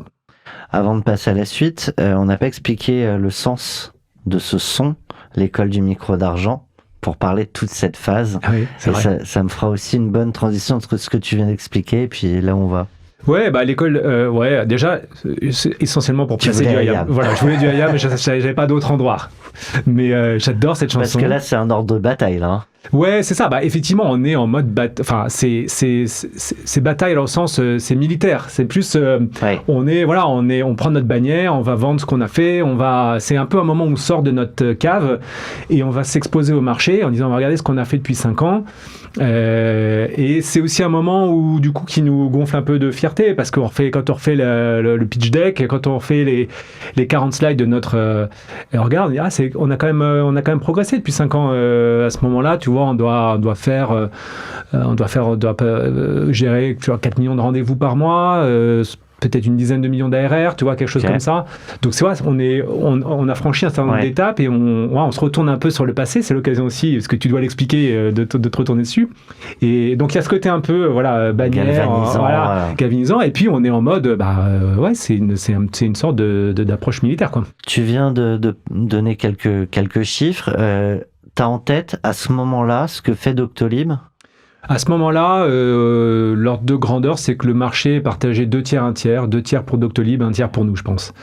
Ils doivent être, c'est ça, c'est à peu près ça l'ordre de grandeur. Ils sont un peu plus puissants. Ah, ils sont devant, ils sont clairement leaders. Ouais. Ils ont levé beaucoup plus d'argent que nous depuis le début. Avec qui ? Quel type de... Avec, pour le coup, une approche fonds, donc plus traditionnelle, on va dire. Donc, ils ont levé beaucoup plus d'argent que nous. J'aurais pu te dire exactement quel montant, mais significativement plus. Ok, on voit à peu près 1 tiers, 2 tiers. Ouais, tu vois, l'équipe de Doctolib à ce moment-là doit faire 400 personnes et nous, on est à peu près à 200. Tu vois, c'est à peu près ça, les ordres de grandeur. Okay. Il y a 200 personnes chez nous dans 25 bureaux en France. Toi, tu disais on n'est pas rentable, eux l'étaient ? Non plus, je pense. Non. Alors, c'est là où faut réaliser que d'aller chercher les médecins avec des commerciaux un par un, le coût d'acquisition est très important. Donc c'était, il y avait une forme d'acte de foi un peu quand même d'aller financer cette activité-là, quoi. Je pense qu'il faut bien avoir en tête, je pense que quand même cette activité, ce métier, là on est dans la phase avant le Covid. Bien évidemment. Il y a quand même eu un changement de paradigme. Quand même, il y a une accélération de l'histoire qui est incroyable. Le Covid et la vaccination ont été deux phénomènes successifs. Ils sont liés, mais je veux dire, d'accélération de la prise de rendez-vous médicaux en ligne et de la téléconsultation, ça a permis une accélération de l'histoire. Aujourd'hui, ça nous paraît évident, un service comme Doctolib. Ça paraît une évidence à l'époque, et en particulier en 2013, quand on cherchait à se financer, on racontait à des fonds d'investissement qu'on allait chercher des médecins un par un avec des personnes qui allaient toquer à la porte des cabinets pour leur faire payer 80 balles par mois un logiciel dont ils ne voulaient pas parce qu'ils étaient déjà sur un autre logiciel. Beaucoup de gens étaient assez incrédules. Donc, il faut reconnaître, et je pense que c'est d'ailleurs le principal succès de Doctolib, c'est d'avoir été capable d'embarquer beaucoup d'argent sur cette histoire-là, qui n'était pas une évidence absolue, quoi. Donc, il fallait une force de conviction et de vision qui était très forte. Ouais. Donc, voilà, rétrospectivement, aujourd'hui, on se dit, bien sûr, évidemment, c'était l'évidence. Le service était évident, pour moi, c'était évident que le service avait du sens pour les patients, pour les médecins. En revanche, les economics de ce marché n'étaient pas du tout évidents. Non, il y avait un vrai côté pionnier, quoi, je pense. Il y avait un côté, il fallait y croire, quoi. Être prêt à mettre, donc tu vois, le coût d'acquisition d'un médecin, c'était, quand on allait le chercher, entre 1500, 2000, 3000 euros, quoi. Pour quelqu'un qui allait payer 80 euros par mois, faut pas qu'il résilie son abonnement pour aller chez le concurrent un mois après, quoi. Voilà. Donc ça, c'est d'une part. Et puis, il faut qu'il adopte vraiment, parce qu'à la limite, avant même la concurrence, notre principal problème, c'était des médecins qui commençaient puis qui n'arrivaient pas à changer, qui rentraient pas dedans et qui, du coup, voilà. Et du coup, ça, c'était... Il y en avait beaucoup. Alors, on en avait de moins en moins parce qu'on avait construit une équipe d'onboarders qui venait donc former au cabinet. C'est pas tout de vendre, Voilà, on vendait, mais on accompagnait le changement aussi. Donc c'était, on a essayé mais c'était un sujet en tout cas. On parle là de toute cette phase qui va précéder la session.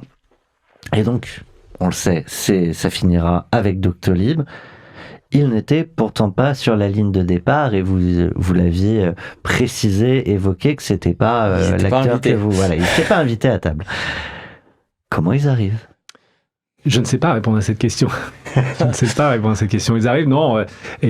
Non, la réalité, c'est pas une pirouette que tu fais. Tu ne sais pas exactement. Je ne sais pas exactement comment. Voilà. Alors, en tout cas, Stan a bien sûr suivi le processus, puisque tu disais, on se connaissait très bien, on se suivait les uns les autres. Donc, évidemment, je pense qu'il suivait le processus de près. Et puis, voilà, il a émis une offre de lui-même.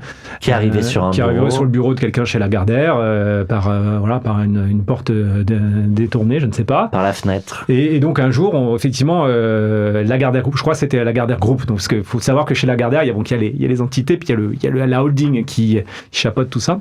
Et donc un jour, on reçoit un petit coup de fil de quelqu'un de très important à la holding qui nous dit venez nous voir. Sans me dire pourquoi. Non, on s'en doute, mais... Tu t'en doutes là, tu sens qu'il y a... oui, il n'y a pas de raison. Il n'y a pas normalement de sujet un peu tabou. En tout cas, voilà, donc on vient tous les trois et donc effectivement, il nous indique qu'il a reçu une offre de Doctolib qui est qui est sur sa table et qui est assez intéressante. Ouais. Là-dessus, si Doctolib fait bien son job, s'il y a certaines personnes chez Doctolib qui font bien leur job et s'ils sont entourés de certaines personnes qui font bien leur job, ils peuvent pas ne pas le savoir. Qu'il y a un processus ? Ouais. Ah, bien sûr. S'ils le savent pas, c'est un vrai sujet, c'est un vrai problème. Donc ça c'est toujours à un moment donné, surtout quand tu as deux concurrents aussi directs, aussi proches.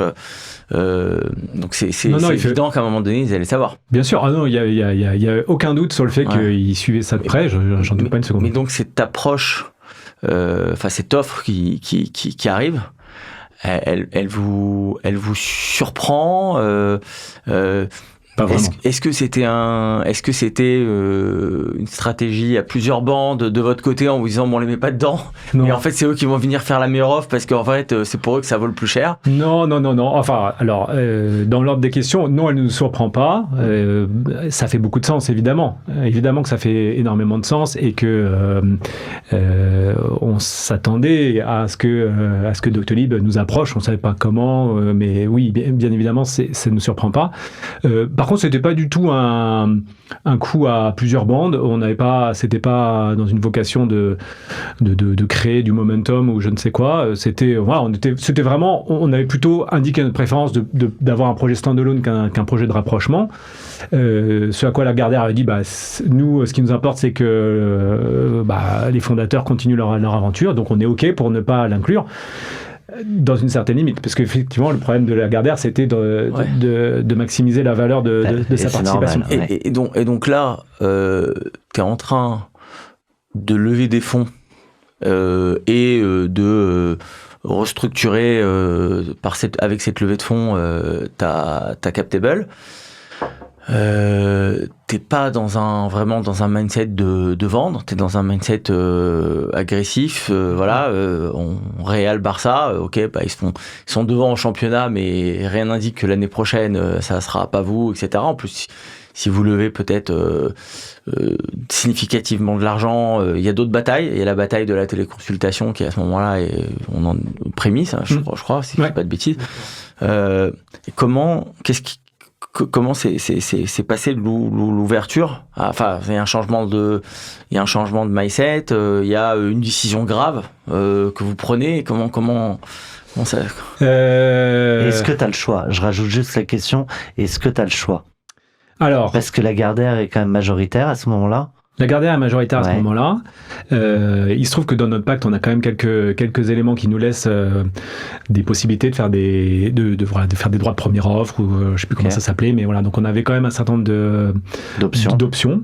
Et répondre à ta question, c'est très difficile. Clairement, assez vite, on réalise que l'offre de Doctolib est meilleure que celle qu'on a déjà reçue. Drastiquement meilleure. Significativement meilleur que les premières LOI qu'on a reçues.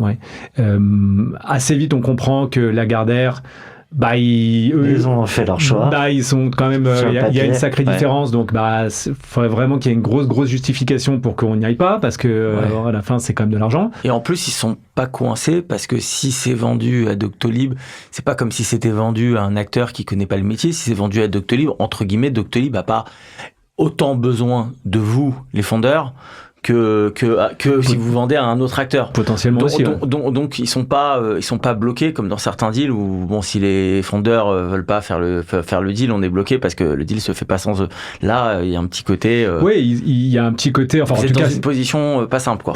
Pas simple. Donc assez vite, on comprend que Lagardère, le critère monétaire va être le prédominant, ce qui se comprend. Et donc nous, on est effectivement face à un dilemme. Où est-ce qu'on part au combat en disant nous on fait tout péter, c'est vraiment pas ça qu'on veut,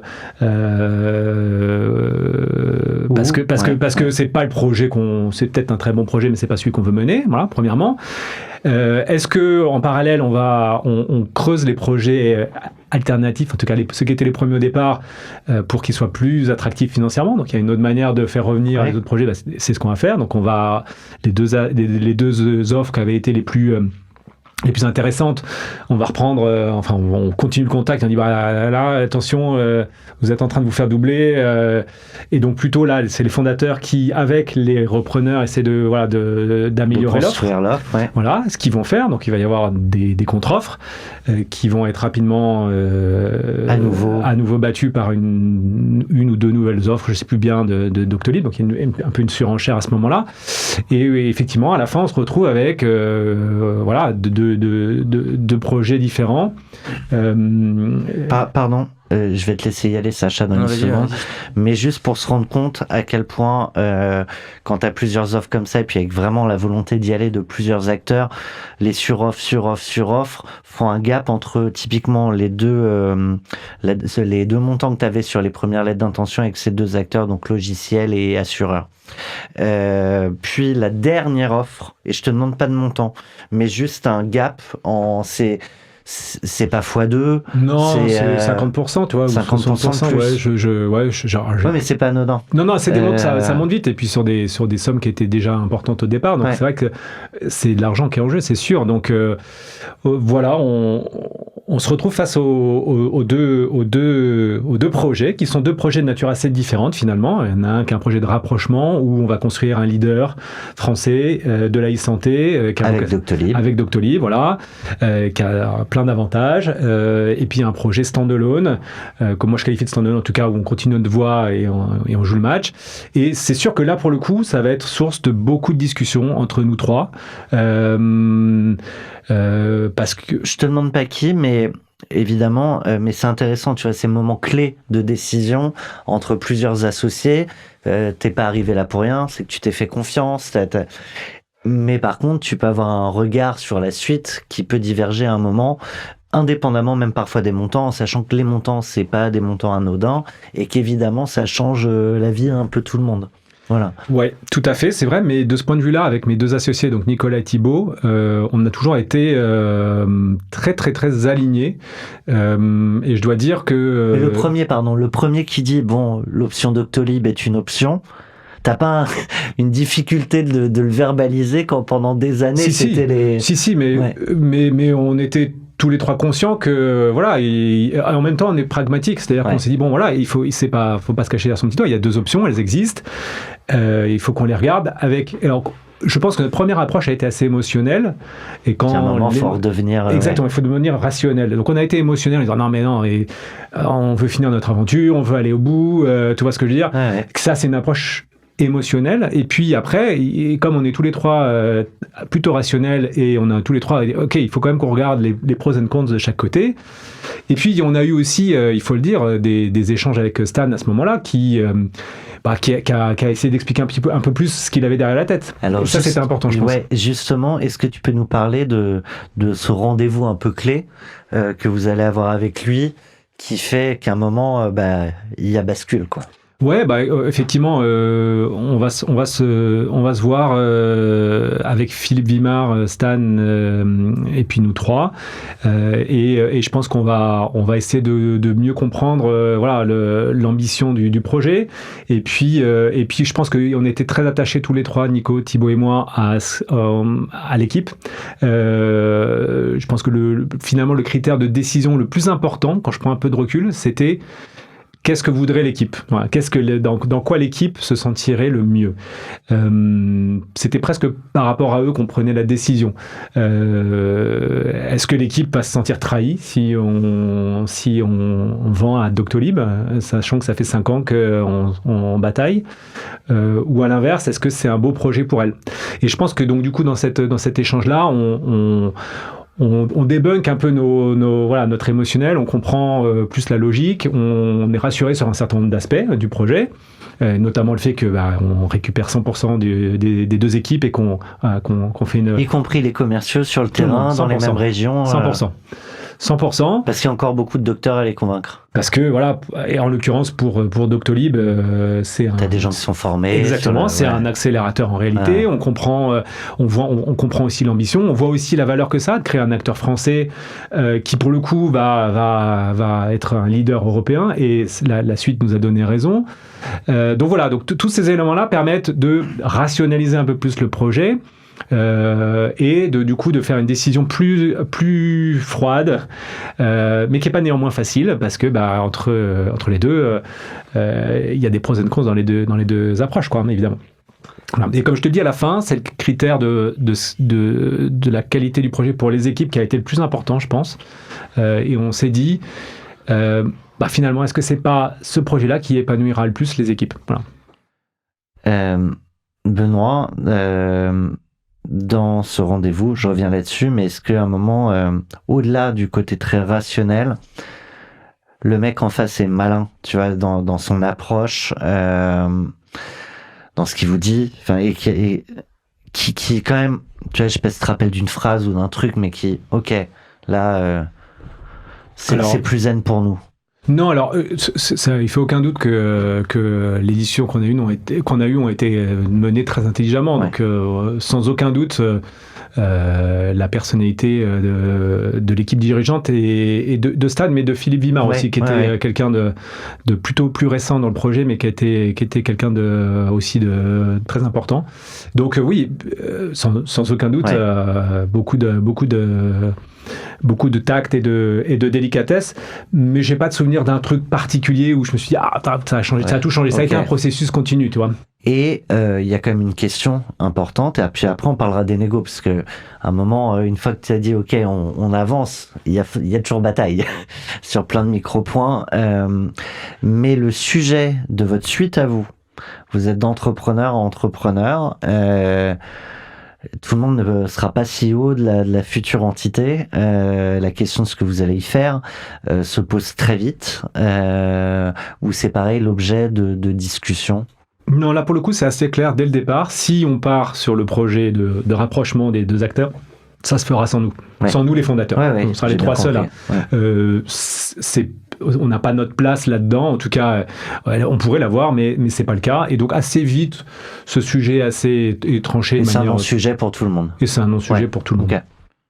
Il y a pas un sujet sur un rapprochement comme ça, un sujet de concurrence, surtout dans un secteur sensible comme la santé à ce moment-là. Quand tu dis de concurrence, c'est-à-dire de rapprochement entre les deux acteurs qui se partagent le marché, et donc de plus de possibilités de concurrence, d'ouverture à d'autres. Alors il y a un sujet de concurrence, puisque toi ça a été jugé comme tel longtemps après, là il y a quelques semaines, par l'autorité de la concurrence, qui a condamné Doctolib dans le cadre de ce deal-là. Ah ouais, notamment. J'ai pas suivi. Ok.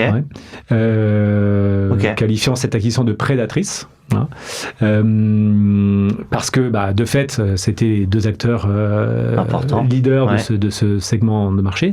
Voilà, donc il y a des questions. Alors il se trouve que c'était des tout petits montants qui sont loin des seuils au-delà duquel l'autorité de la concurrence est sollicitée, et que en réalité c'était un marché minuscule et d'un tout petit bout d'un marché minuscule en réalité. Donc on regarde aujourd'hui avec nos lunettes d'aujourd'hui effectivement ce que c'est devenu, mais à l'époque c'était pas ça, quoi. Enfin c'était pas encore ça.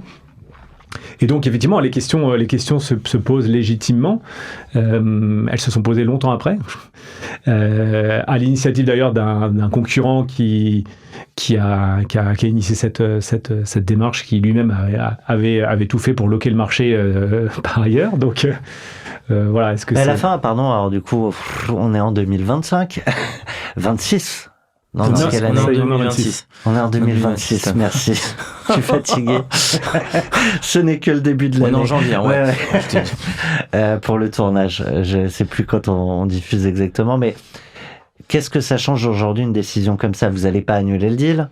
Non. Donc, c'est à quel impact? À ma connaissance, il y a une amende, qui est d'ailleurs toute petite, qui n'est pas une grosse amende, parce qu'en fait, dans l'arrêt de l'autorité de la concurrence, en fait, Doctolib est condamné pour d'autres choses, donc des clauses contractuelles qui auraient été anticoncurrentielles, etc. Donc non, ça change pas grand chose à ma connaissance. Et mais la question de la concurrence se pose. Alors nous à ce moment-là, elle se pose pas tant de ce point de vue, elle se pose plutôt dans les due deals et toutes les informations qu'on va devoir partager partager. Oui. Nous, la question qu'on se pose, c'est ok, si on commence à mettre le doigt là-dedans, qu'on commence à partager des infos et que ça se fait pas, c'est un problème, quoi. Donc, comment on gère, quoi? Comment on gère ça? C'est plutôt ça, les questions concurrentielles. Tu peux demander une due deal inverse? Tu peux demander une due deal inverse. Alors, il y a plein de manières. C'est ce que vous avez fait ou pas? Alors, on a récupéré quelques infos, mais surtout, ce que tu fais, c'est que tu passes par un tiers, en fait, donc tu as un certain nombre de données qui sont auxquelles eux ne peuvent pas avoir accès. Voilà, qui sont stockées chez un tiers de confiance, et donc le tiers certifie qu'il y a bien ça dans les données et qu'ils en auront accès au jour du deal. Donc, voilà, il y a des mécanismes pour sécuriser du partage de données, parce que ça peut être pour le coup, bien sûr. Si le deal se fait pas, tu as partagé de l'info. Et puis j'imagine que quand même au moment où vous allez dans ce deal, vous rentrez en négociation exclusive avec eux et que vous commencez effectivement à faire ces due deals là, j'imagine que leur offre, elle est très binding, quoi. Enfin, elle est très engageante, là. Bien sûr. Néanmoins, il y a toujours des manières de pas faire le deal. Mais oui, bien sûr. De toute façon, c'est un processus qui avance. Donc, tu partages de l'info que quand tu commences à avoir une forme de garantie sur le fait que le deal est en bonne voie. Mais c'est quand même une question qui nous traverse l'esprit. C'est quelle info on partage dans la due deal. Est-ce qu'il faut tout montrer, pas tout montrer? Ça peut, ça nous a traversé l'esprit. Donc le sujet de la data qu'on partage pas est un sujet clé. Je suis pas sûr qu'il y ait de débat là-dessus. Tout le monde peut entendre. Sur quoi, dans les négos, sauf si tu me dis que ça s'est fait comme ça, mais j'en connais pas beaucoup des négos qui sont comme ça. Sur quoi ça a été plus ou moins tendu? C'est pas pour dire que ça s'est passé comme ça, parce que ça a été un processus long et une due diligence assez approfondie qui a été réalisée, malgré le fait qu'on se connaisse très très bien. Je pense que les points les plus importants, Doctolib quand même globalement connaissait très bien notre métier, puisqu'il faisait le même. Il connaissait très bien notre taille, nos clients, notre revenu, puisqu'on se suivait mutuellement. Donc je pense qu'il n'y avait pas trop de sujets sur la data business. Et est-ce qu'il y a des métriques chez vous qu'ils ne comprennent pas et sur lesquelles ils veulent... Non, tout est clair. Ouais, non, on a des modes de fonctionnement assez proches dans mon souvenir, donc il n'y a pas de... Enfin, j'ai pas de souvenir de surprise de leur part, de attends, vous faites comme ça, vous, c'est complètement à côté de la plaque, ou c'est pas du tout ce qu'on fait. C'est assez proche. Donc voilà, donc je pense que là, les sujets sont plutôt sur la partie garantie de passif, parce que c'est plus là où tu as moins de visibilité et où tu es sûr qu'il n'y ait pas, un procès ou un futur procès qui arrive. Donc là, il y a eu des discussions sur la garantie de passif, mais ce que j'allais dire normal. Enfin, tu vois, du coup, tu as évoqué au début mes autres exits. Toujours. Ouais. Donc voilà, sur ces sujets-là. Et ça s'est fini comment? Bien, ça se finit bien, ça se finit toujours bien. Vous avez obtenu ce que vous attendiez, c'est un compromis? Oui, dans mon souvenir, il y a eu un compromis, il y avait tu as toujours des questions sur les seuils, est-ce que à combien tu déclenches la garantie, jusqu'à combien? Donc voilà, évidemment, l'acheteur veut déclencher très tôt, le vendeur veut déclencher très tard. Bon, donc on a trouvé un seuil, je pense. Honnêtement, je me rappelle plus bien des détails. Dans toute cette phase, il y a des moments un peu charnières quand même, où soit le deal est remis en question, soit tu vois, chez la garde directive, il y a quelqu'un qui... Non, c'est après, une fois que la décision est prise d'aller vers le projet de rapprochement, une fois que chacun a fait son analyse des options sur la table, c'est assez linéaire. Enfin, c'est linéaire. Ça veut pas dire que c'est rapide et que c'est facile, mais c'est linéaire. Voilà, et ça va jusqu'au bout. Il y a un point dont j'ai dit qu'on en parlerait tout à l'heure, que tu as évoqué, c'est la loi Hamon. Donc il va falloir annoncer aux équipes. Ils vont recevoir un mail, donc vous les prévenez avant, ou ils l'apprennent à travers ce...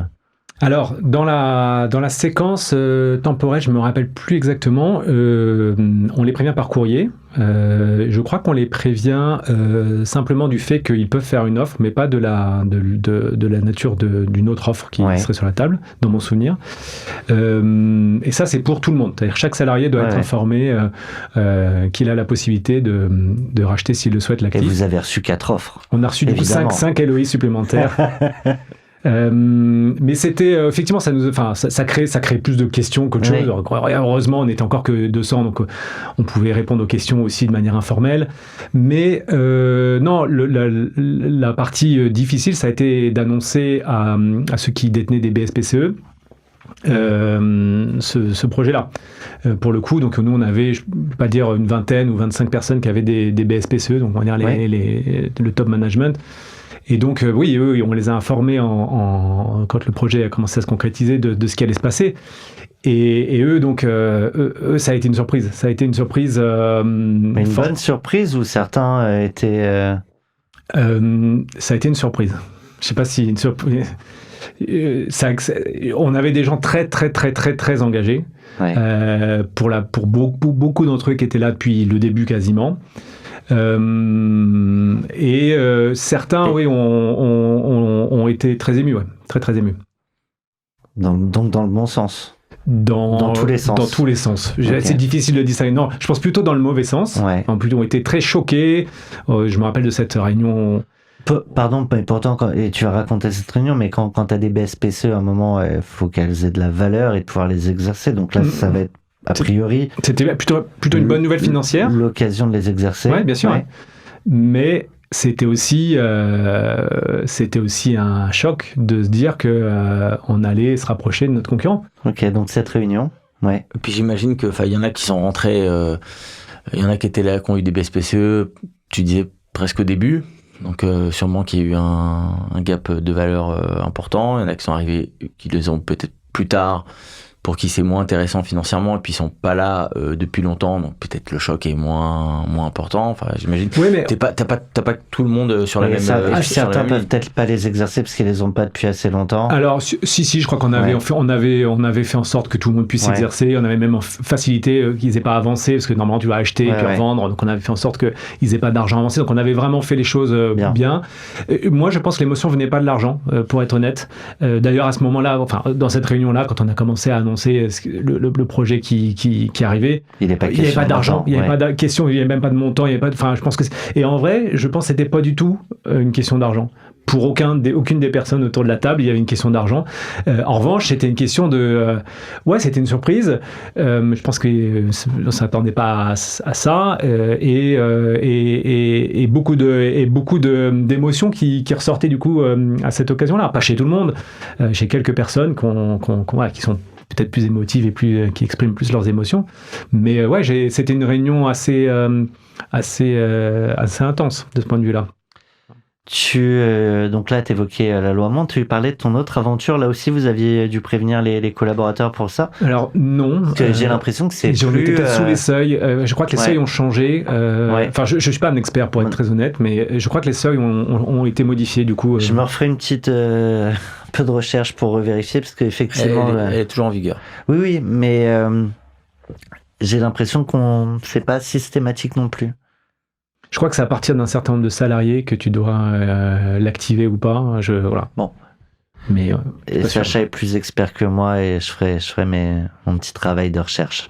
Pour la prochaine fois, c'est promis. Écoute, on fait un saut dans le temps. Vous avez signé, ça y est, c'est fait. Et le lendemain, le rapprochement est fait. Doctolib X, mon docteur, c'est signé. Et vous voilà, encore un peu dans votre boîte pour 6 mois, mais c'est plus votre boîte, elle est vendue. Et pour raconter cette phase de 6 mois, on part avec Red Hot Chili Peppers, The Zephyr Song.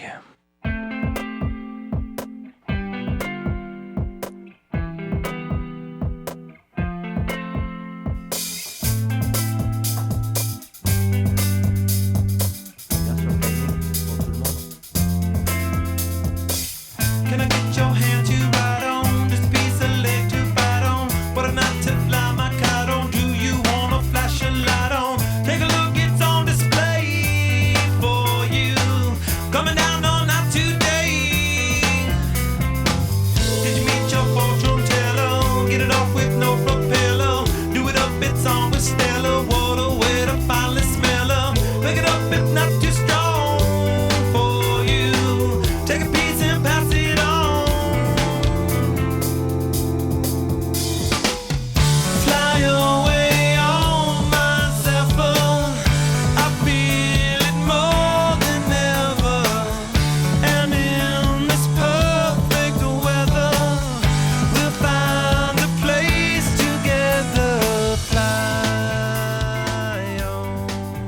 C'est détente là. Ouais, Ah ouais. c'est plus pisse là. Ouais. Il n'y a plus tout le poids du projet à porter sur ses épaules. Ouais, c'est vrai. Il y a de ça. Il y a de ça, il y a le... voilà, on est l'été, on est allé au bout du projet, on a fait sortir notre actionnaire dans des bonnes conditions, nos salariés clés ont touché un peu d'argent. On a choisi un projet qui rationnellement nous paraissait le meilleur pour tout le monde. Et rétrospectivement, alors à ce moment-là exactement, on n'en est pas encore sûr, mais rétrospectivement, je pense qu'on a eu raison. Ouais. Et donc voilà, et donc on est arrivé au bout de tout ça, et maintenant il reste plus qu'à passer le relais, et donc c'est les minutes d'après, c'est accompagner toutes nos équipes dans un changement important pour elles, dans une nouvelle organisation. Trouver une place pour chacun, s'assurer que personne ne soit oublié sur la route, rassurer sur pourquoi on fait ça. Voilà, donc ça va être c'est ce qui va nous occuper dans l'immédiat après-deal, quoi. Cette phase-là, parfois, elle est complexe pour l'entrepreneur, surtout quand c'est parti pour plusieurs années. Là, en l'occurrence, tu sais que c'est pour 6 mois d'accompagnement. T'as pas ce sujet de ça me chamboule radicalement ma manière de pouvoir déployer la boîte. C'est clair, c'est vendu. On fait la passation et... Ouais, c'est ça. Et donc, ça permet aussi une grande liberté, du coup, parce qu'on n'a pas d'enjeu personnel. Il n'y a pas de burn-out qui est lié aux 6 mois et de ce qui va s'y passer. Non, ou très marginalement. Il n'y a pas d'enjeu personnel de qu'est-ce que nous on va faire là-dedans, est-ce qu'on va trouver notre place, est-ce que machin. Et c'est bien pour ça qu'on a décidé de pas rester, pour qu'il n'y ait pas ces questions-là. Ça simplifie tout. Mais du coup, on est 100% dispo pour faciliter le rapprochement, et notamment sur ce sur quoi on a le plus légitimité, c'est auprès de nos équipes, s'assurer qu'elles trouvent bien leur place dans ce nouveau projet qui est excitant, quoi. Donc voilà, on est 100% là-dessus, on est très indépendant là-dessus, donc ça c'est sympa, parce que c'est pour ça que c'est les Red Hot Chili Peppers et Fly Away on My Zephyr. Bien sûr, on laisse partir notre bébé, mais on s'assure que voilà, ils partent dans les meilleures conditions. Ouais, j'entends aucune nostalgie. Beaucoup de nostalgie de l'aventure. De l'aventure, ouais. Oui. Mais là, tu vois, t'as pas dans cette phase de 6 mois, t'es pas dans un esprit nostalgique. Non, pas de faire en sorte que soit sur les bons rails, quoi. On a tellement réfléchi avec mes 2 associés avant pour faire ce choix. C'est un choix qu'on a tellement mûri. Alors ça s'est passé vite calendairement, mais on n'a pas beaucoup dormi les quelques jours avant de décider sur nos offres. Que voilà, le choix a été fait et il est fait. Et donc on revient plus dessus, quoi. Et donc c'est une forme de sérénité plus que de nostalgie, parce que on a fait un choix, il est ce qu'il est. C'est le meilleur pour les équipes, et maintenant, charge à nous, dans le temps qui nous reste, de faire que tout le monde trouve sa place. Voilà notre état d'esprit à ce moment-là. De fait, comme il est clair que vous partez au bout de 6 mois, vous intégrez quand même malgré tout le board pour le temps de 6 mois? Non, même pas. Non. On fait quelques rendez-vous, quelques meetings avec l'équipe de management de Doctolib. On a en amont préparé quand même, donc c'est là où tu vois qu'on avait préparé quand même le projet. On avait déjà préparé avec Stan un certain nombre de choses sur l'organisation de l'après, avant même le deal. On avait déjà commencé à discuter certaines choses, à partager notre avis, on pense qu'il faudrait faire ça. Mais assez vite, on se dit, enfin moi je me dis, je ne vais pas parler pour mes 2 associés, mais c'est bien qu'il y ait qu'une personne qui décide, enfin qu'il y ait qu'un manager qui décide. En tout cas une voix. Voilà. Ouais. Donc on est ravis d'aider, on est ravis de donner notre avis, on le donne volontiers, mais ça nous paraît important de laisser le groupe se constituer comme il se doit avec son management. Donc on essaie de pas trop empiéter. Voilà. Moi, pour pas trop empiéter sur ton temps, puis sachant que ça n'a duré que 6 mois, il y aura pas 100 000 anecdotes. Peut-être le dernier jour, rapidement, où ça y est, là, tu sais que c'est le dernier jour, tu ne remettras pas les pieds dans la boîte. Il se passe quelque chose de particulier dans Alors, il est difficile à définir ces derniers jours parce que ça fait assez progressivement. C'est-à-dire que de moins en moins, tu vois, au début, t'es là tous les jours, puis après, t'es là plus que 3 heures, et puis après, tu viens que quand t'as besoin qu'il y ait une réunion, puis après, c'est plus que par téléphone, et puis après, c'est. Donc, je sais pas s'il y a eu vraiment un jour que je peux dater, qui était mon dernier SMS. Le dernier SMS, le dernier mail auquel j'ai répondu, je suis pas sûr qu'il existe, enfin, que je pourrais le retrouver.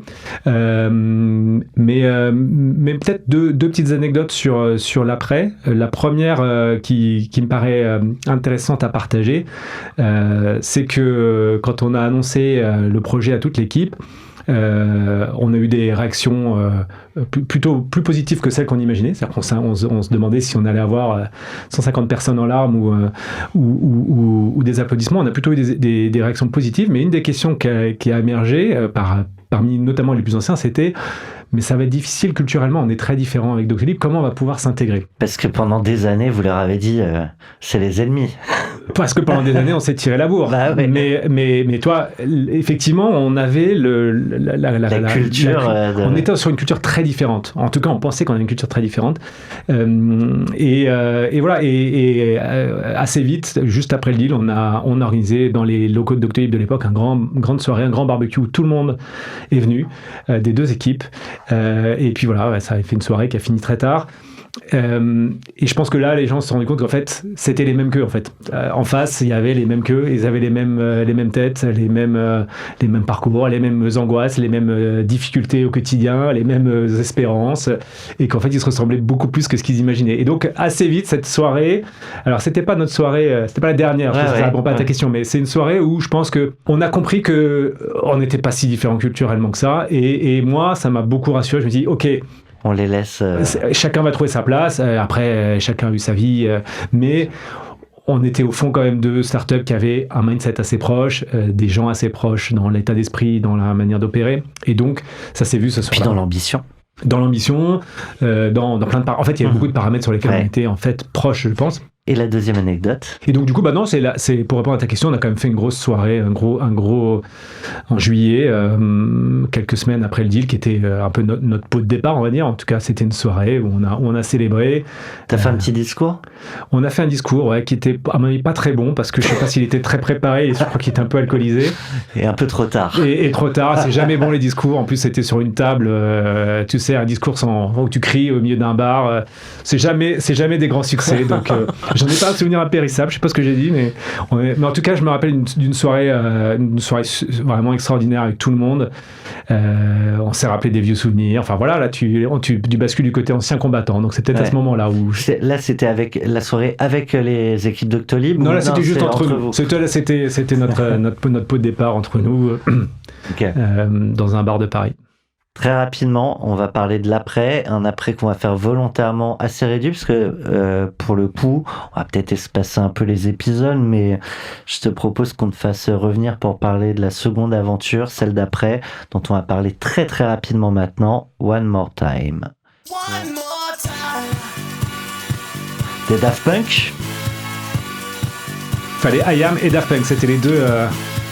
Passage obligé. Obligé.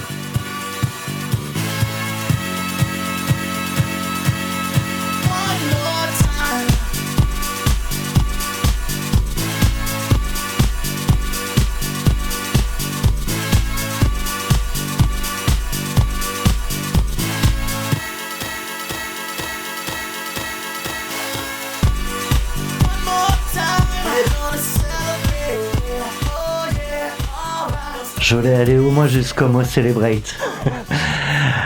Mais là, le point important, c'est One More Time. Ce qui est certain, je crois que tu t'es pas laissé beaucoup de temps entre les deux aventures. Non, pas beaucoup de temps. Effectivement, tu vois, à la fin de l'année 2018, on commence à avoir moins de sollicitations. On est toujours là en backup, mais plus le temps passe, moins on backup. Donc, et quand je dis on, c'est surtout avec mon associé Nico, qui est Thibaut, troisième associé, parti voyager avec sa famille. Et donc Thibaut, c'est celui qui était le dev?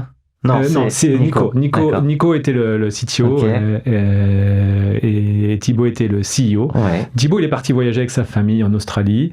Et donc, on se retrouve avec Nico. on est de garde, mais en même temps, on garde. Fait quoi aujourd'hui? Ouais. Pas grand-chose. Exactement. Et toi, pas grand-chose. Voilà, t'as bien décrit. On est là et donc on se retrouve au Hoxton, je me rappelle, à se prendre des cafés l'après-midi en disant toi t'as quoi cet après-midi? Moi j'ai le café avec toi, donc c'est cool, on prend un café. Et donc je caricature un peu, mais c'est vrai qu'assez vite on se dit non mais là on va pas s'encrouter là-dedans. On est encore jeune.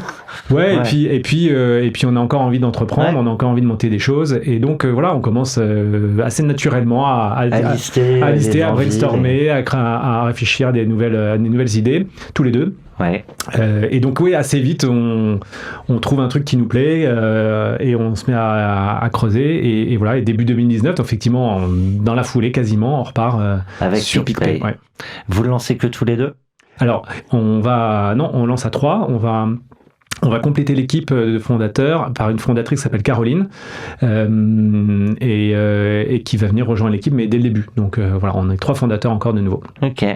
Je disais, cette boîte, vous allez la vendre, mais on va pas trop en parler. Si tu acceptes... Bon, t'es pas obligé de t'engager devant le micro. Là, c'est enregistré. C'est enregistré. Le guet-apens, Ça dépendra du nombre d'écoutes que tu fais sur celui-là. Waouh. Il t'a retourné la pression, là, bravo. J'invite toutes celles et ceux qui sont là jusqu'au bout à réécouter l'épisode. À mettre un like. Exactement. Néanmoins, très rapidement quand même... Après cette vente de boîte, tu vas décider de partir en voyage. Après la vente de la deuxième boîte. Ouais. Alors là, tu fais un fast-forward dans le temps. C'est volontaire. Ouais, tout à fait. Effectivement, donc PicPay, ce qui sera l'objet du prochain épisode, on la vendra en 2023. Et puis, là, en 2025, je suis parti voyager avec ma famille pendant presque 7 mois, plus de 7 mois, autour du monde. Donc, c'était le moment. Après, un rêve. Ouais, un rêve familial. Quel âge les enfants à ce moment-là? Moi, j'ai 2 filles de 5 et 7 ans à ce moment-là. Ok. Voilà. Sacré souvenir. Hein. Ouais, sacré souvenir, sacrée aventure familiale. Quelque chose de complètement hors du temps. Donc, c'était vraiment super. Et donc, quand tu as le temps, j'avais passé le relais sur PicPay.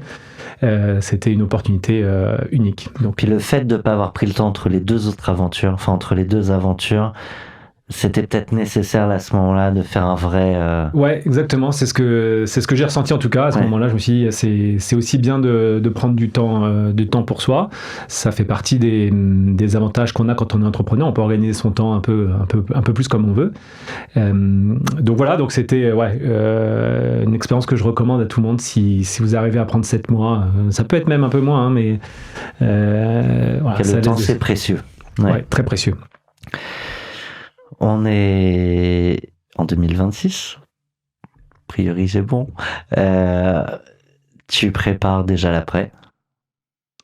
Je suis en train, mais tu vois, contrairement à la fin de mon docteur où très très vite j'ai ressenti le besoin de partir sur autre chose et donc d'aller assez vite, là j'essaie de prendre plus de temps pour explorer. C'est peut-être la maturité de l'âge qui fait ça, je sais pas, mais ouais, donc je suis exactement dans cette phase-là d'exploration, de réflexion et de sonder mes futures envies, mais oui, bien sûr, tu rencontres du monde. Ça reste dans un coin de ma tête et il n'est pas impossible que je reparte pour une 3e exit.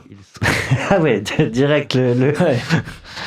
Et que tu viendras nous raconter. On prend rendez-vous en quelle année en fonction voilà. En fonction des écoutes de l'épisode. C'est ça va peut-être finir par lasser, peut-être qu'on y réfléchisse. Les aventures à chaque fois sont très différentes. Est-ce qu'il y a un dernier truc que tu aimerais partager, tu vois, là pour le coup, en dehors de juste mon docteur / Doctolib, mais sur ces 2 aventures de manière très générale, une exit n'est pas égale une autre exit? Ça, je te confirme. Ça, je te confirme. Déjà, une aventure est pas du tout égale à une autre aventure. Et quand bien même on a l'impression la deuxième fois qu'on refait mieux, ou qu'on essaie de faire mieux, voilà, c'est chaque aventure évidemment a ses spécificités, ses singularités, son histoire. Et donc, ouais, je te confirme que les exits du coup ne se ressemblent pas. Et je suis ravi d'avoir vécu les deux que j'ai vécu. Elles ont été de nature très différente. Mais voilà, et chacune avec ses émotions bien distinctes. Ouais, je te confirme.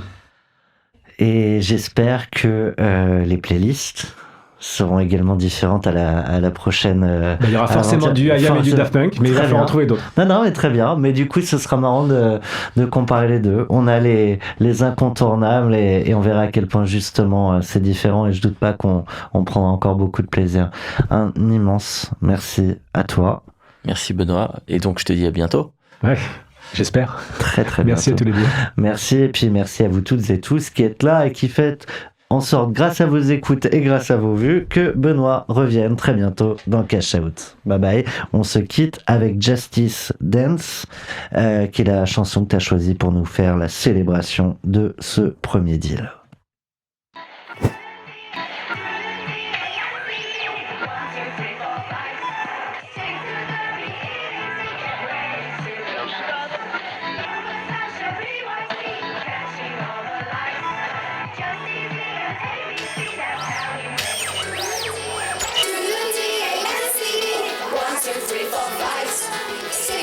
On peut danser là-dessus, dans la